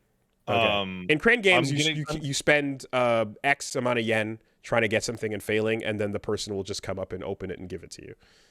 The basic way that it works is there's a limited banner, and the limited banner is the one that has the character that goes away, right? And they're always 5-star. And after 90, you're guaranteed to get a 5-star, and it's usually going to be the one on the banner, but sometimes it's not. And after another 90, you are now guaranteed to get the actual one that you're ostensibly rolling for. So it's 180, which is pricey. But any banner that you fail to get the one that you want, that bullshit will now carry over to the next one. Oh, yeah. So the progress bar. Let's say I saw some folks saying that they're playing the new game and they did all the content and they got like 100 rolls or whatever, right? Say they run 100 rolls and they don't get the banner character that they want, right? On the next banner, they would be guaranteed that character within 80 because the game is saying you haven't gotten the banner character in X. And obviously these turn off if you actually just luck out and get the fucking thing and reset. If you're like absolutely bonkers for some fucker coming in 6 months, just sit on it. So my understanding is that, and maybe this is wrong, that in games where they're like card games, the star rating is like not just the rarity and shininess of the card and the character, but also the strength of the card. Yeah, that's about right. In games like this, where it's an action game and you're getting a character you can play as, it's not an action game; it's a turn-based JRPG. Okay. In games like this, where the gameplay is more active in that regard, is a 5-star character just a strong character to play as? The answer is not always, but usually. Okay. Like, is it more of a statement on the shiny rareness, or the and how fancy and pretty their visuals From are. what I can tell, talking to people, is like 5 stars tend to be really strong, but in Star Rail anyway, the 4s, which are what you're going to get 99% of the time, are also really, really strong. They're not necessarily just as broken, but they're there so that you don't like be sad because you couldn't get a 5 star. I will have to report back in as this goes, as I'm gonna do my best to basically, if I get to the point where I'm about to wail on it, I'm gonna quit. Right. I'm not gonna do that anymore. The size of the tits. Got it. Understood. As of right now, that is how it is working out. Yes. Loud and clear. Perfect. All right. Where can people tune in? They can go to twitch.tv/PatStaresAt this week. I will be probably streaming Star Rail tonight after the podcast because I'm still trapped in the tutorial. You know the reason I picked up Star Rail? Why? One is because MiHoYo's games are fucking gorgeous and I hate them for it. But the second thing is that I just completely fucking fell off Marvel Snap completely. I just like Marvel Snap just evaporated from my I didn't play it in 40 days and was like, oh right, I haven't loaded that fucking thing up in 40 days. Weird. Huh. Now I have nothing I want to play on my phone. And I get stuck in places where I want to play something on my phone. And I go, what should I play on my phone? And like 150 people separately were like, you should try out Star Hoyo shit. Yeah. You should try out Honkers. Yeah. I was describing this last week, but a lot of like my Teppen, like I jumped in and out, toes dipped, yada yada, after I was going hard for a while. Once I got Virgil, I'm kind of satisfied with the video game, and I can put that down probably, because like I legitimately don't even feel the need to ever purchase anything that is not being forced upon me to compete in the next seasons or whatever, because I got what I want. So yeah, I know what you mean. I also feel like I'm glad that for me at least there's an end point to. I feel like if I ever get go hard into any of these, is like if I get the thing that I'm really, really satisfied with, which I suspect would happen in Warframe, right? I suspect I would. Yeah, dude, Warframe, you can get one frame like real early and just be like, yeah, I'm just gonna use this forever. Done. Literally just done. I'm happy to sit on top of the thing I like and just, maybe curiosity peak at something else for a second. But if I like what I got, then I'm immune to your fucking front page deals, and I'm immune to the size of the titties. Cool. I don't know what else I'm gonna stream this week. Probably something. But go down to twitch.tv/PatStaresAt. It'll be fun. All right. Let's take a quick word from our sponsor. This week, the podcast is sponsored by ExpressVPN. I love you, ExpressVPN. When you go to the bathroom, you close the door behind you. I do. Well, I mean, unless I'm power moving on my wife. Unless I'm like, hey, Paige, check this out. Damn. Okay. Wow. Sounds like you're frying chicken in there, huh? Yeah. Anyway. Hey, I had a bathroom that had a fucking weird called a door situation. So I had two things. I had a barn door, right, which didn't secure itself into place when it was fully barn doored over, and second, there was glass up top, and a strange decision construction wise to create a essentially fucking peep window situation.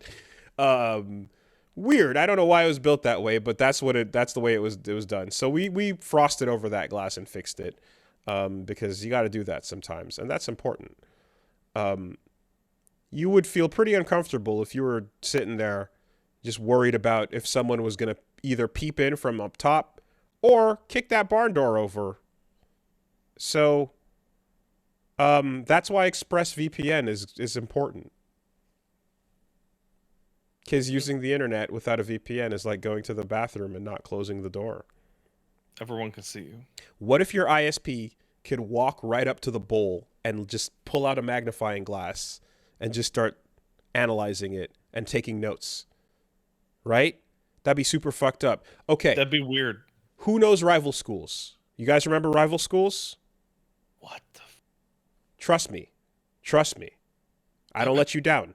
Who remembers Rival Schools? Okay. I remember Rival Schools. Do you remember Kyosuke? The guy in orange hair, glasses, white? I remember that guy. Okay. There's official artwork that is in the game that loads on the loading screen sometimes, and you can see it in the art books too, of all the students, including Batsu and Edge, at the urinal in the student's bathroom, and everyone's taking a pee.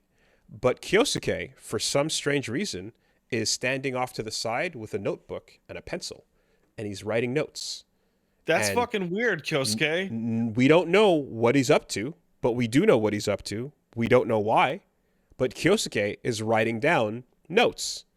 And that has been forever a super weird piece of Rival Schools art, where we're like, bro, what the fuck? What are you doing, man?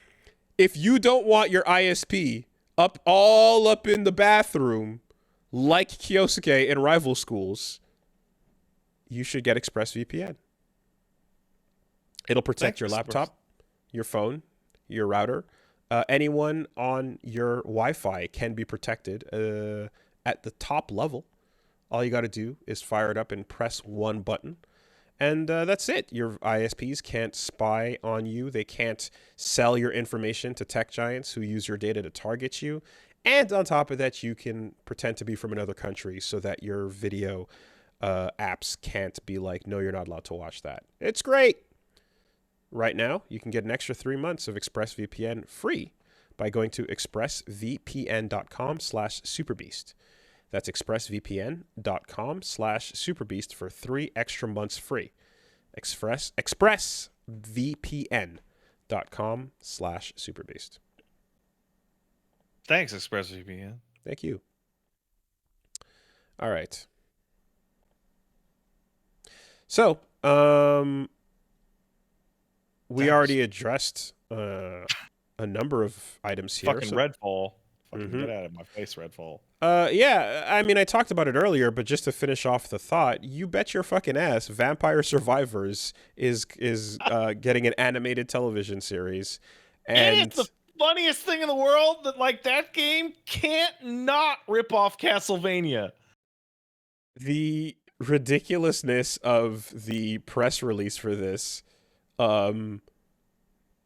is where they say the words, you know, the most important thing in Vampire Survivors is the story. Story is! So this is a dream come true to see what started as an indie game come to life as an animated show. Oh, that's so fucking funny. As everyone knows. I do wonder if they've realized that there isn't a single vampire in Vampire Survivors, though. Not yet. So, not yet. In 2021 rural Italy, there's an evil person named Viscount Draculo who has evil magics, and he fills the world with famine and suffering. But there are no vampires. None. Not a single vampire. Okay. Well, great to hear that this was greenlit. Wonderful. This is great. What the absolute fuck, man? What the absolute fuck? Why? What are we doing? Ripping off Castlevania, but everyone's going to be Italian. Okay, but what if it comes out and it's just like one of those Flash sprite stories where they just add voice acting to the sprites from the video game standing around? No, you know what it should be? It should be a game. It should be should be a show in which they get into an action scene and it's just like insanely badly animated, but they just keep adding more and more things on the screen. Oh, hey, honey. Oh, yay. And then they fucking the sound effects off the thank you, darling. The sound effects off the fight scene just get louder and louder and louder and louder, and the music is you can't hear the music, you can't hear the dialogue, And the frame rate slows down. yeah, and the frame rate slows down, and it does that every episode. Absolutely. Absolutely. I want shitty Bayonetta to have shitty Bayonetta's limbs. You're so obsessed with that. It's the artwork on Steam. It's the banner of the game. The poster girl. That should be the main character in theory. Like, what do you want me to tell you, man? Like, you're so obsessed with the thing that you see when you go to buy the game. Yeah, no, just commit fully and thoroughly to this asinine shit. And again, I'm thinking there's an entire era of just not the Flash Newground shit where they like everyone would have a big fight scene, but just like a really badly written, long drawn out thing where the Super Mario World Mario sprite is talking to a horrible edit of Sonic who's trying to like look up. And at certain points you gotta mash tab so that the Flash browser will select a yellow box around the secret chapter that you can click on. No? All right. Someone knows. You know, Vampire Survivors is like the 5th best reviewed game on Steam. Number 1. No, 5. 5th. Mm-hmm. Damn. Portal, Terraria, Stardew, some fucking bullshit called People Playground. I don't know what that is. And then Vampire Survivors. And then Hades. Vampire Survivors better than Hades. Damn. That's just math. Maybe Microsoft should spend $69 billion purchasing Vampire Survivors. Maybe they fucking should. Because they're not getting Activision Blizzard, apparently. My God, dude. So, This is what's in the past year, right? We've been listening to Activision Blizzard describe what a tiny penis it has and how bad it is at its job. Dude, we suck so bad at this shit. All of our shit is broke. Our valuations are the worst. It's a pile of fucking dog shit. Everybody quit. All the employees betray me. Oh, it's awful. Oh, fuck. Oh, we promise to put Call of Duty on the Switch, on the Nintendo. We love the Nintendo. The only thing that could save us would be massive acquisitions. Well, it turns out that the UK is specifically blocking the purchase, not because of the myriad of reasons that have been discussed up to this point, but because specifically it thinks that cloud gaming would be harmed by Microsoft cornering the market. Cloud gaming, man. That is the most baffling detail about this going down, because multiple countries have been investigating this, and I am not, surprised that it's like, oh, this is coming from the UK. They're getting involved, and that there's bones to pick. But when the fuck has cloud gaming, which I got a thing here that was explaining, it's like Sony voluntarily pulled out of cloud gaming, as well as Google, right? Like, it's a market that has not panned out in a lot of ways, but that has been the major blocker on this insanely massive merger purchase decision. Why that? The shittiest shit garbage that's ever existed in the game business. Some regulators like, oh, dude, that's going to be the future. So you guys would own it. That'd be super monopoly. Can't have that. There is one really fucking funny part. I dug through some of the details.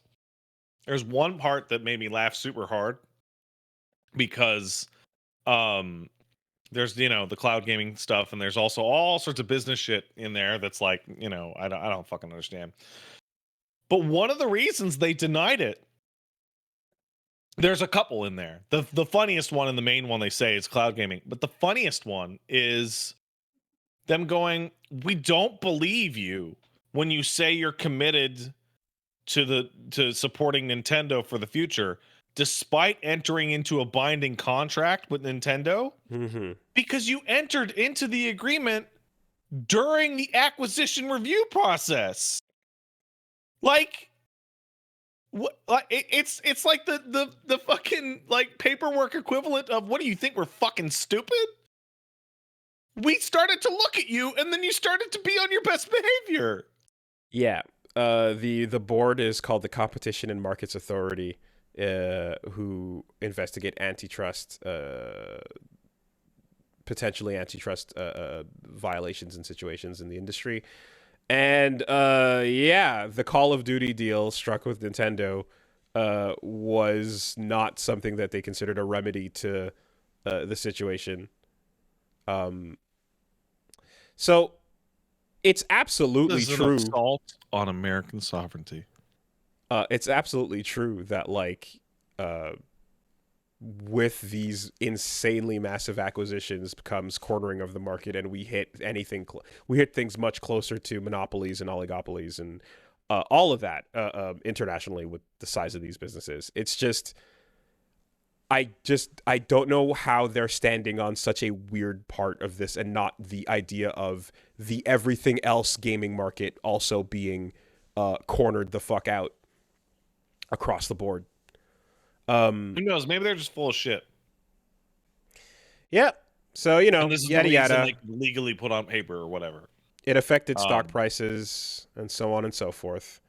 It is interesting that I guess, yeah, having not gone super in depth here, though, when one country's antitrust investigation board like comes out with and then doesn't agree to this type of thing, would these giant companies in theory be able to choose to withdraw from that market and operate around it? Oh, but judging on how fucking what an absolute insane tantrum Bobby Kotick was throwing on Twitter a couple days ago, I'm gonna say this is a bad thing for them. Yeah, sure. A dip in both Microsoft and Activision stocks is not a good thing, unless you're trying to, pull one over, of course. But that all aside, I mean, I always wonder when it's like this. They specify that this is the UK. If there's any ways that, like, is it just a matter of like we could, but it's not worth it because obviously that's an entire fucking giant market that we don't want to do without. So fuck it, never mind. What was Bobby saying? Massive, I didn't see fucking it. L. This is a huge L. What was Bobby saying? Oh, he was just fucking. This is why like the UK is so fucked up, and they're infringing on the fucking rights of American companies, and they don't know what the fuck, like, tantrum shit. Did he just start shitting on British food and yeah, Winston why not? Churchill? Like, yeah, okay. This is why you guys need Thatcher again. Yeah. Okay, fucking put Thatcher back up there. Fuck it, she's a fucking skeleton. Do it. It'd be cool. Nice. All right. Speaking of returning from the dead, do you like King of the Hill? I do like King of the Hill. I very much like King of the Hill. How would you feel about King of the Hill Shippuden? Conflicted. I don't know. Hold on. Let me throw a wrench in the works. Plus a time skip. Well, yeah, you would have to. That's what the Shippuden is about. Yeah, you would have to time skip it. King of the Hill's coming back, and it's moving a bit forward in time. So Bobby's going to be older, and they're starting production. Table reads in April. Bobby as an adult is fucking frightening to They me. didn't say adult, but they said Okay, just older. future. And considering Pamela Adlon's voice, like, she can play Bobby at all ages, really. Like, she's fucking incredible. She could do it top to bottom. But all we know is this is gonna be King of the Hill plus time to be returning sometime soon. I'm conflicted because I love King of the Hill, but at the same time, this may suck shit. Maybe. At the same time, as much as I've enjoyed King of the Hill in the past, I haven't been such a faithful episode to episode watcher Yeah, me either. that I know how it ended or any of that. You know, Yeah, me either. It served the role that like most actual television shows did, which was you caught it when it was on, and that was that. So I don't see it there being more of it as necessarily a bad thing at all. I mean, I really was into Futurama, and it came back, and some of it was all right, and some of it apparently wasn't. And I feel like King of the Hill in today's era, or even somewhat future, it's gonna be weird. could be Because like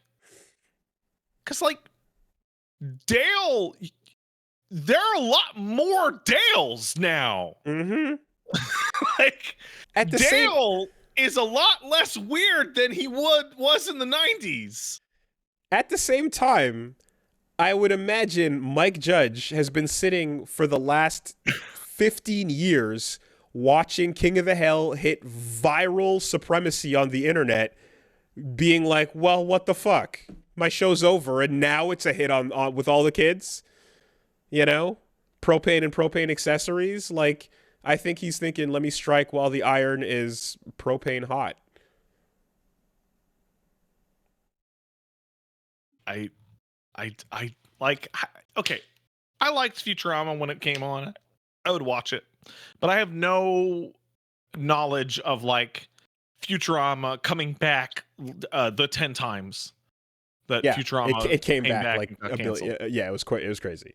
And like I remember seeing people saying like, oh, it was great, it was great, it was not so great, it wasn't so good, and like there was like a dip. But here's what's actually I want that to happen to King of the Hill. I hear that. And again, there's more King of the Hill that I haven't seen than I have. Yeah, same here. And that's for most of people who just caught it on Fox randomly, I'm sure that's what it was like.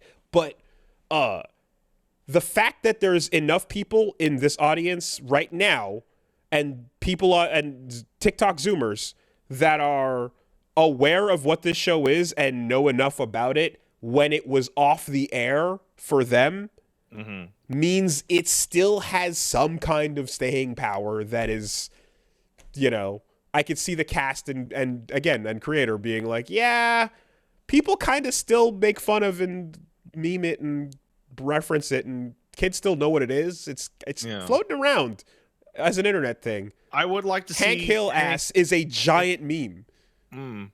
I would like to see Hank interact with the Gen Z. So no, I want to see Peggy interact with the Gen Z. Well, there you go. Right. The most out of.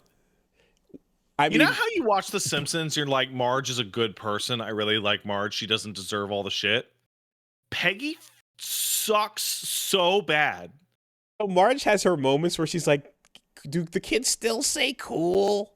Cool, is that a thing? You know, yeah, like, it's harmless and it's cute. Peggy is like, but Peggy is the proto Karen. Peggy is on TikTok, right? That's like, you want to talk about her interacting with Zoomers? She would be in all of this shit. Absolutely. Why do kids feel like they don't have to talk to their parents anymore? They owe it to us. See our like that bitch on like her 400 boomers just going. How come my kids don't talk to me anymore? Hard on the algorithm and diving long into Chat GPT, or Hank diving into Chat GPT actually in the same episode. I could see that. You know. Anyways, I only have one thing to say further, and that is oh God, I can't remember his fucking name. Boomhauer? It was Dale. It was Hank Con Jr. Boomhauer. What's that? Con Jr. No, it was Hank Boomhauer, Dale, and oh shit. Oh fuck. Bill, Bill. Okay, if Bill is alive, I will shit. Yeah. Okay, you know what? Congratulations. This conversation has just sold why this actually works completely. Yeah. King of the Hill can come back. Yeah.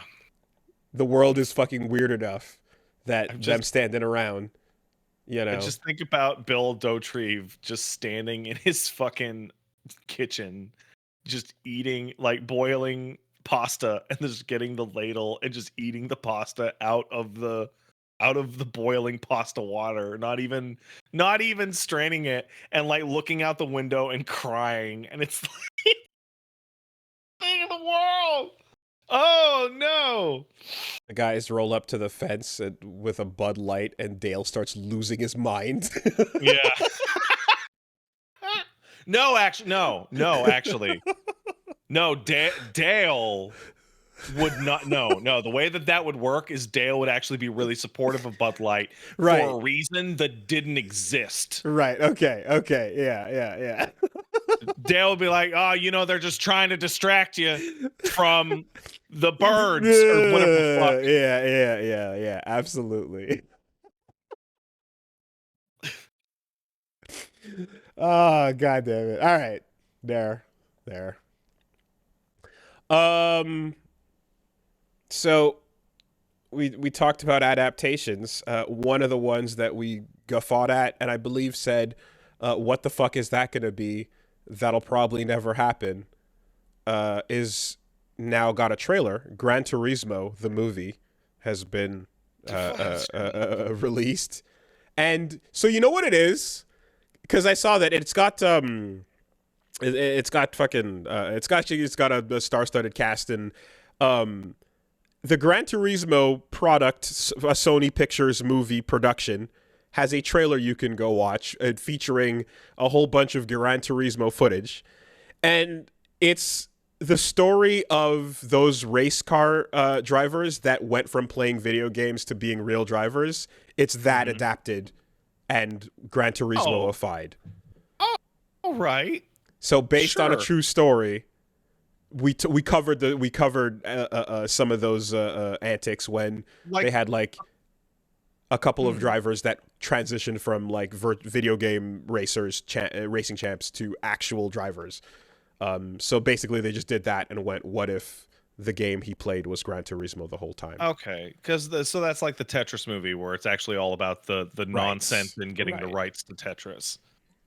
Now, Oh, okay, yeah, sure. sure. Now I might be wrong, but I thought like I'm pretty sure like there were other car games that were more simulatory that led to that story happening, but either way, whatever.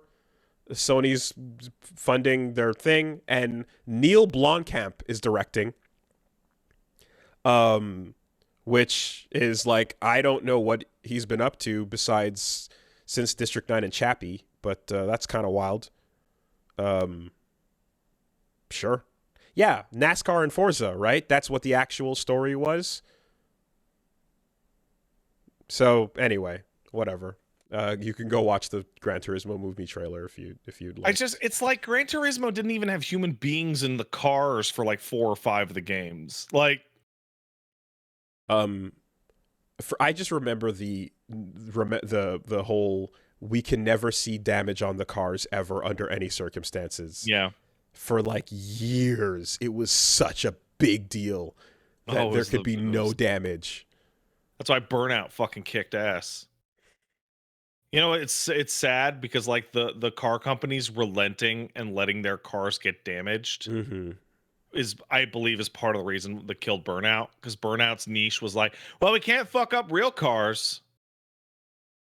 Fuck up these fake ass cars though. They had that some of that blitz the league energy, where it's like, oh, the NFL doesn't want its players drop kicking each other between plays anymore. Fine, we'll make our own blitz with blackjack and hookers, where you take drugs and fucking stim up between huddles. Yeah, guess what? That was awesome. And football players are fucking pussies. Sorry, football fans are fucking pussies because they'll see a guy's testicle explode from a fucking failed steroid injection and suplexes and shit and go, nah, man, I want the fucking Raiders to have the good roster. I don't know, dude. One time I saw a guy get tackled so hard his eyeball popped out of his head.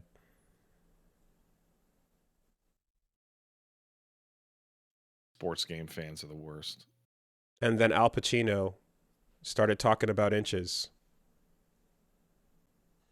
It was pretty wild. Yeah, speaking of, I forgot. I'm going to be playing Tape to Tape this week. They sent me a code. It's the Hades style, fucking old style hockey game, roguelite. Oh, okay. Oh, yeah. Didn't we talk about that before? Yeah, we did. It's out this week. It's out tomorrow. Cool. Great. Yeah, so only other thing, there was a little fluff video for Mortal Kombat, and at the end they teased a grain of sand. There's more Mortal Kombat coming. And then it exploded. Yeah, but I guess the idea with that is, hey, they're going to do exactly what everyone predicted from the end of 11, which is we're probably going to just have a wild universal reset because, spoiler alert, fucking Fire God Liu Kang time rewound universal reset is a pretty hard stop to all canon. Stop it. But that time everyone went back in and hung out with their younger selves. So they did the timeline reset and then they did the timelines converge and the embarrassing timeline replaced with the good one. And now we've ended the good one. So where the fuck else are we supposed to go? Mortal Kombat is like drowning in like, hey, did you know Mortal Kombat was good in the 90s? And like some of the new characters they've made are pretty good, but they still can't get close to the good shit they made in the 90s. It's fucking crazy. Like Devora, I think that's her name, the bug lady. She's pretty cool. They're great. And there's a couple really good ones. There's some fantastic new ones. None of them are fucking Raiden or Scorpion or Sub-Zero. Kenchi's fucking Kenchi's rad. cool. Yeah, Kenchi's all right. They kept Kenchi around. Or rather, they kept the legacy. But it's so fucking...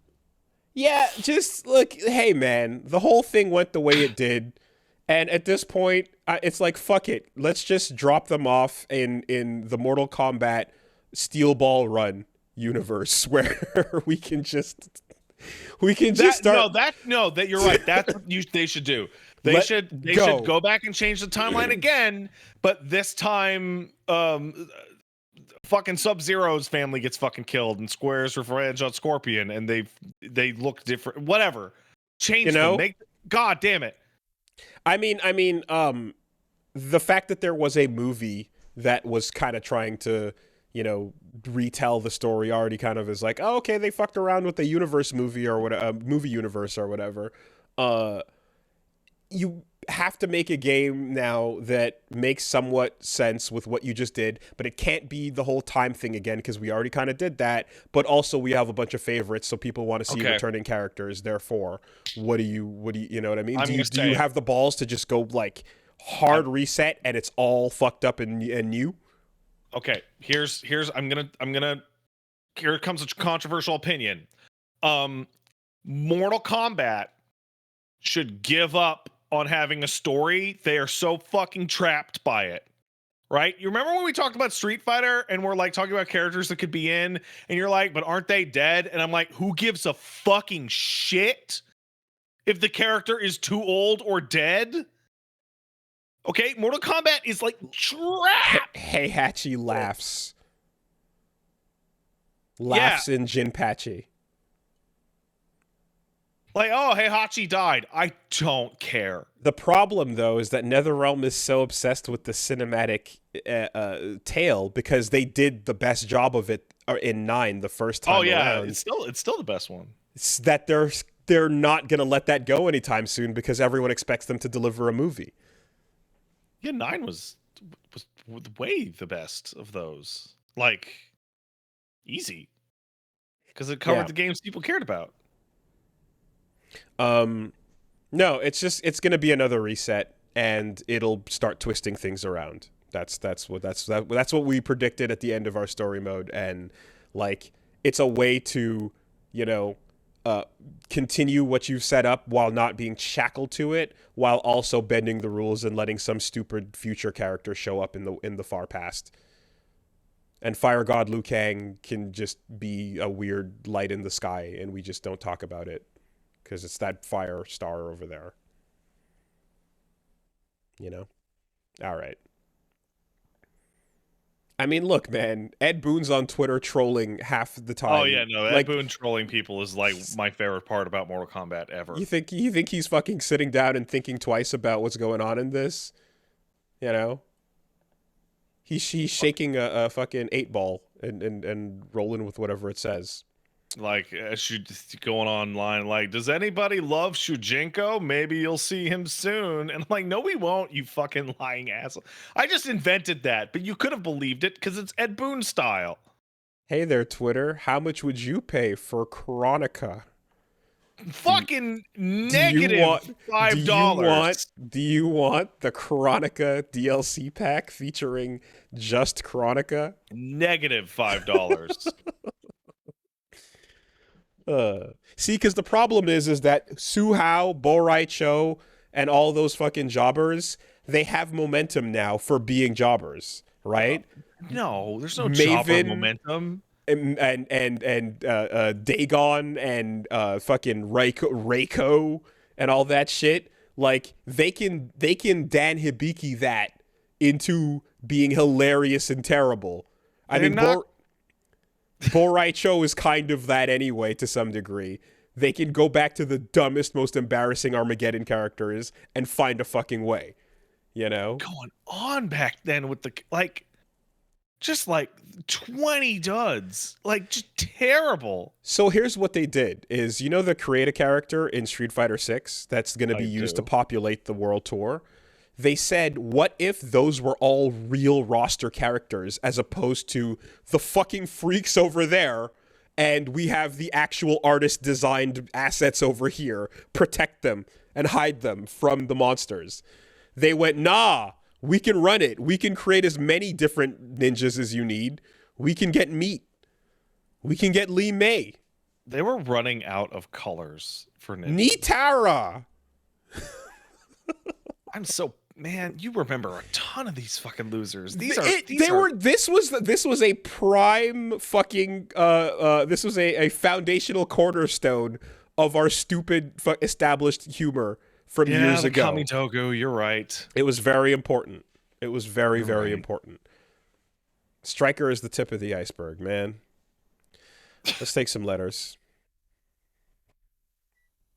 If you want to send in a letter, send it to castlesuperbeastmail@gmail.com. That's castlesuperbeastmail@gmail.com.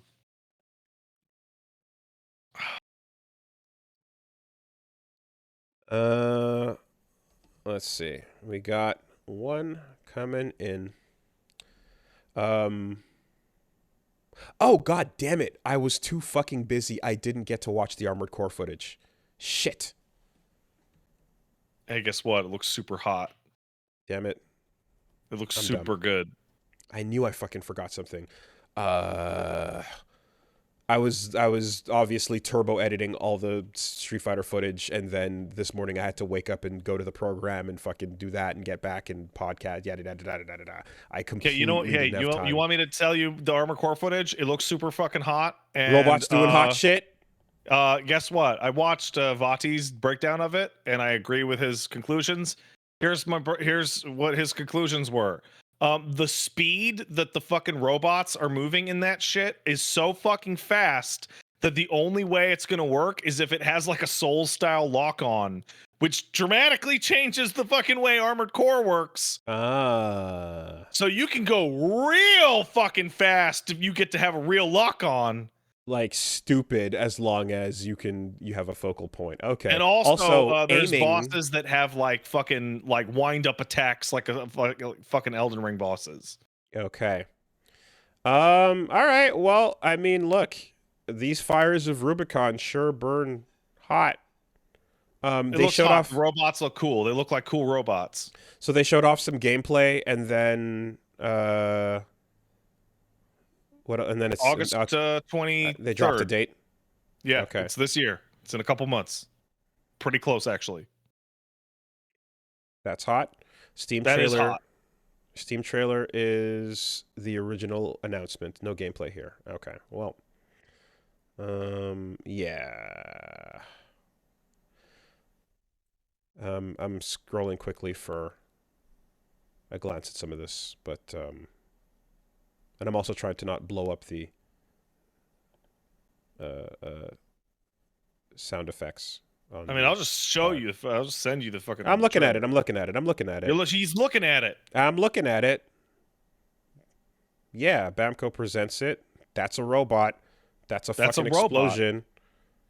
That's a cool ass orbital drop. Look at him go. Nice missiles. Good slash. Nice dodge. Cool scanning. Customization. Ooh, those legs are hot. Ooh, okay. Yeah. Yeah. Hot legs. The legs that kind of opened up and did the fucking split thing. Ooh, yeah. Okay. I like when the robot parts, like, I like when the robot parts that are kind of humanoid, like, stop being humanoid and become extremely robot. Yeah. Yeah. You know what robot. I mean? Yeah. That Ghost in the Shell open up the hands to start typing shit. That is the hottest because you get all the design aesthetics of the bipedal humanoid, but then you are a machine doing machine things. It's also why Jay Hootie is the sexiest machine alive. Yeah. But yeah, no, this is hot. This is high speed robot action. Yeah, and another staple of Armored Core that I'm under the impression from what I've seen has been like there's always a giant stupid tank full of bullshit standing around that you've got to fight. That is a Shadow of the Colossus battle. Yeah. It's Circuses out the wazoo. I do agree that there's probably a fucking lock on this because there's footage of this thing is jetting around super fast and keeping the enemy in the center of frame. Like, it doesn't look like a human's controlling the right analog stick for the camera. But the best part about the super fast jetting around robot is when the camera can barely keep up with its movements. To me, Armored Core is the fucking thing shooting off to the side, and the camera's like, oh, fuck. That's cool from a visual perspective. It's not very fun. I don't like wildly overshooting my target over and over. I guess, like, how good's your aim, right? Like, how's that working out? Okay.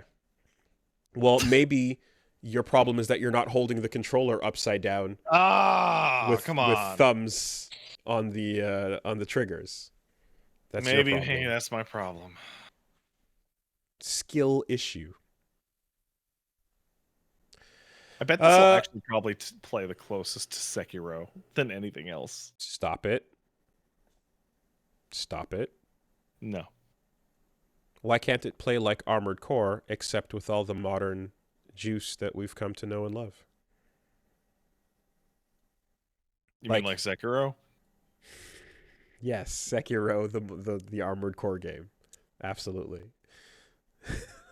No, seriously, they've actually described that there is like a posture and stagger system in the game. I remember the reveal stuff talking about how like there were things about it that sounded like, oh, there would be some soulish influences showing their way up into the thing.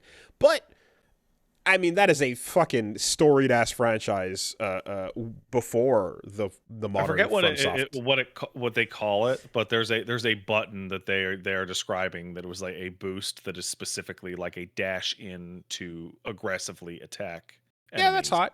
That's fucking, yeah, let's do it. That's hot. But just when you say make it more Sekiro, I didn't say that. Oh.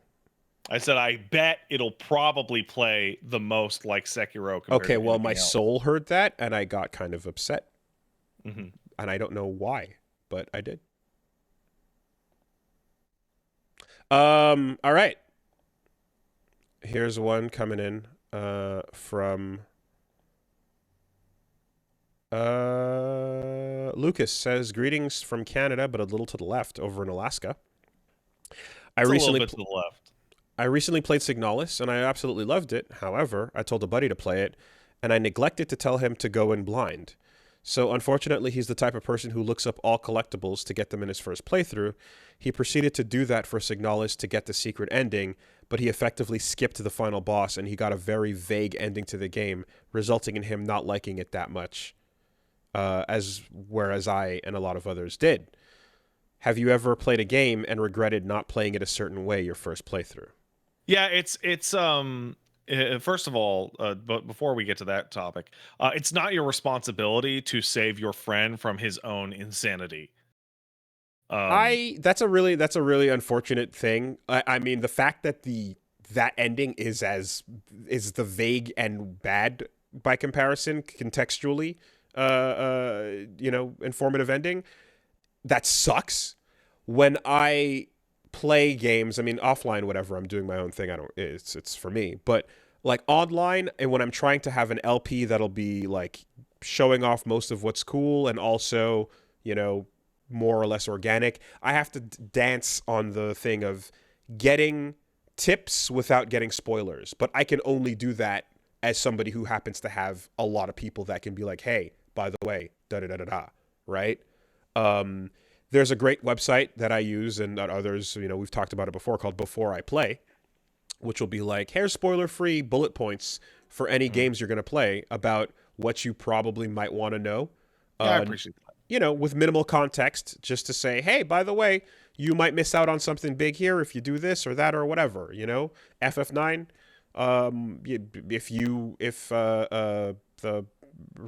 if Ratchel wins the tournament, you'll get something better than if you just won the money. Yada yada. But in Signalis, it's a bad case of that ending is also just not meant for your first run. And if they look up to the point where they kind of spoil that experience, like I know what you mean about insanity, but I know like some people kind of just want to do that anyway. I mean, you do that sometimes, right? Like occasion, but I know when like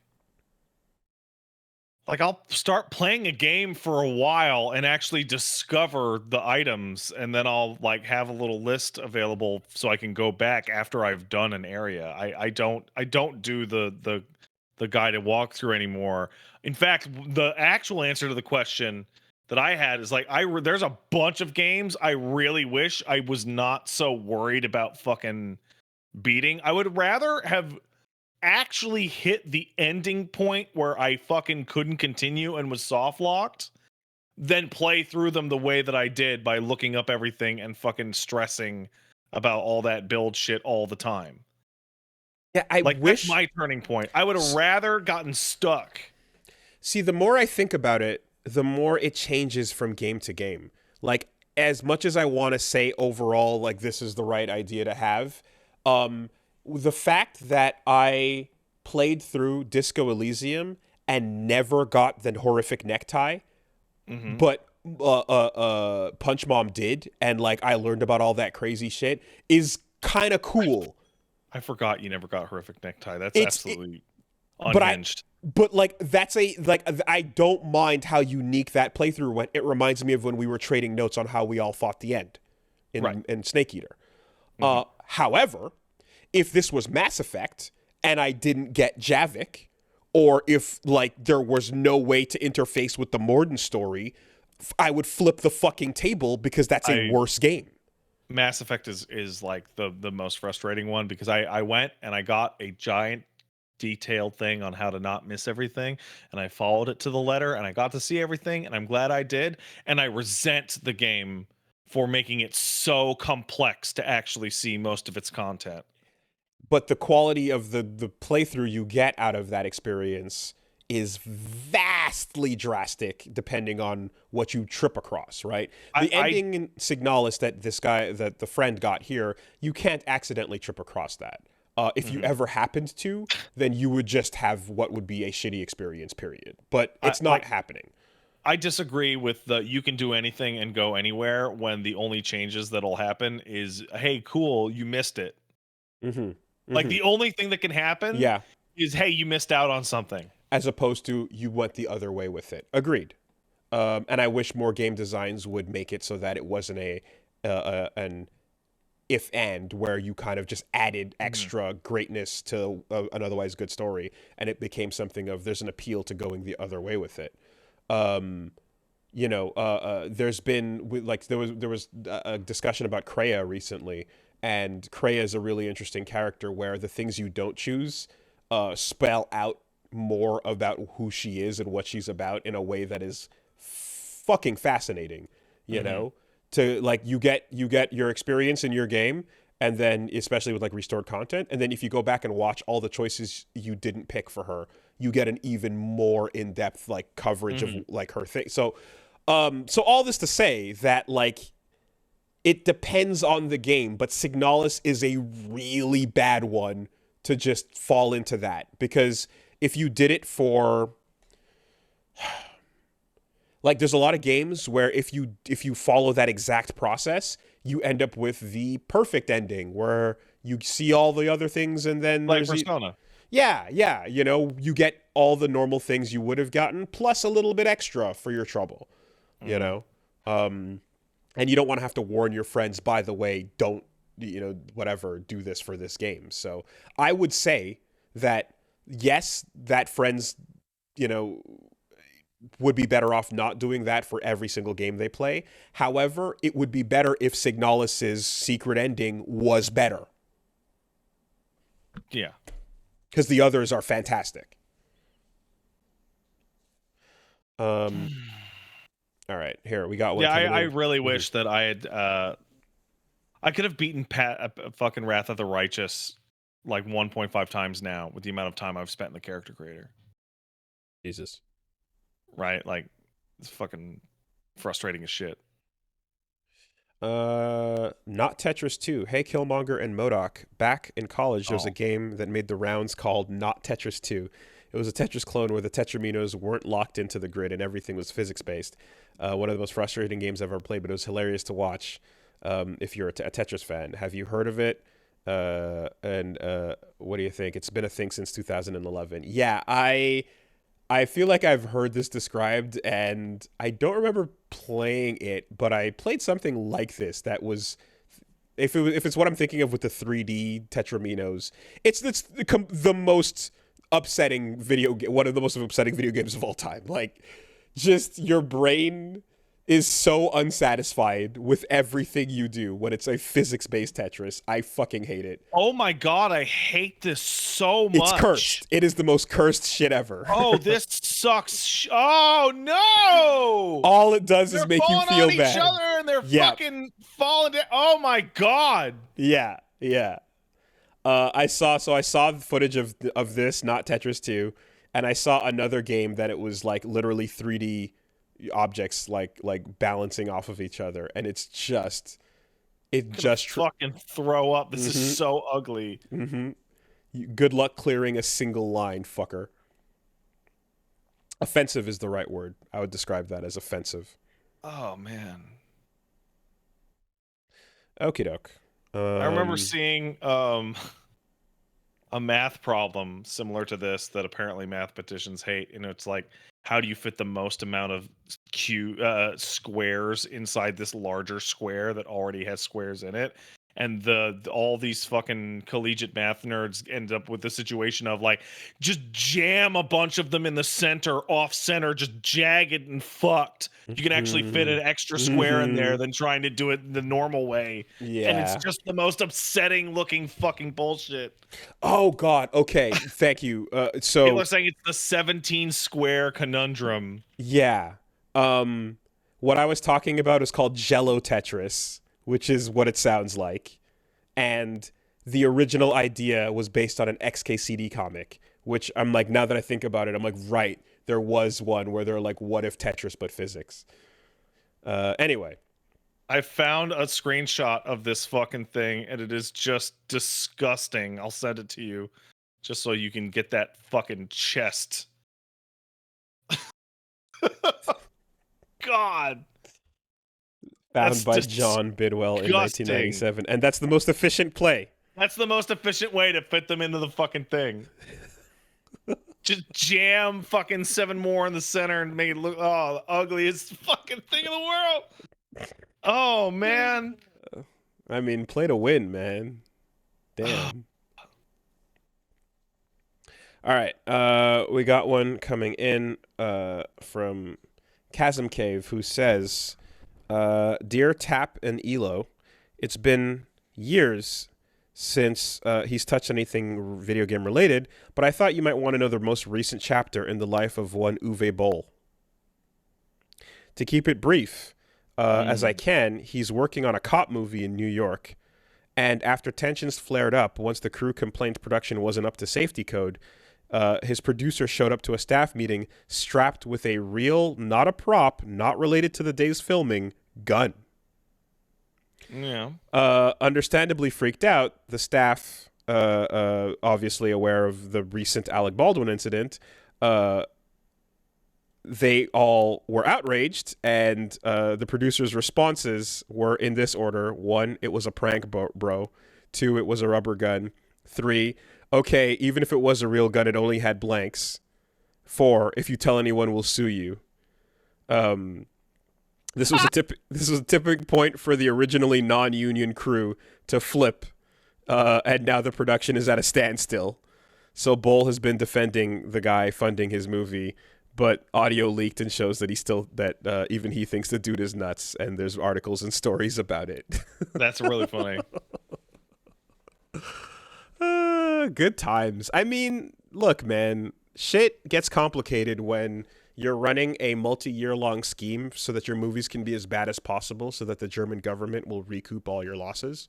Uwe Boll is literally the producer over and over and over and over again. You it has make been more money with a flop, then a hit, etc. It has been springtime for Hitler in Germany for Uwe Boll for years now. The only difference is they got Ben Kingsley to sign on to it. Amazing. Well, anyways, that's fantastic. That's great. Good stuff. All right. Movie's got to come out and it's got to flop first, dude. You can't, if the movie doesn't get made, you're fucked. But that loophole can't still be a thing, right? Like even if it was, like, how much Germany's not going to recoup the full cost on a movie being shot in New York. Because the fact that he has an outside funder. Yeah, well, there you go. He's filming it in New York means that he's probably running a different fucking scam. Damn. Remember when he boxed low tax? That's like the highlight of his life. That was such a fucking pile of shit. Like, it was really funny to see get his shit worked. Come fight me IRL, bro. And it's like, what did you say, you little shit? You outweigh me by like 80 pounds and you're an amateur boxer, so you'll kick my ass. But sure, I'll do it. Yeah. Let's fight, says man who at one time was a fighter. Damn. At the same time, because Quantic Dream remains a thing, David Cage will live forever. But Uwe Boll is already a whisper of the past, you know? Yeah. Like, that was the forefront of video game lulls. For a while. A solid 2 decades. Yeah, for a good long ass time. Damn. All right. Stop button. Have a good week, everybody.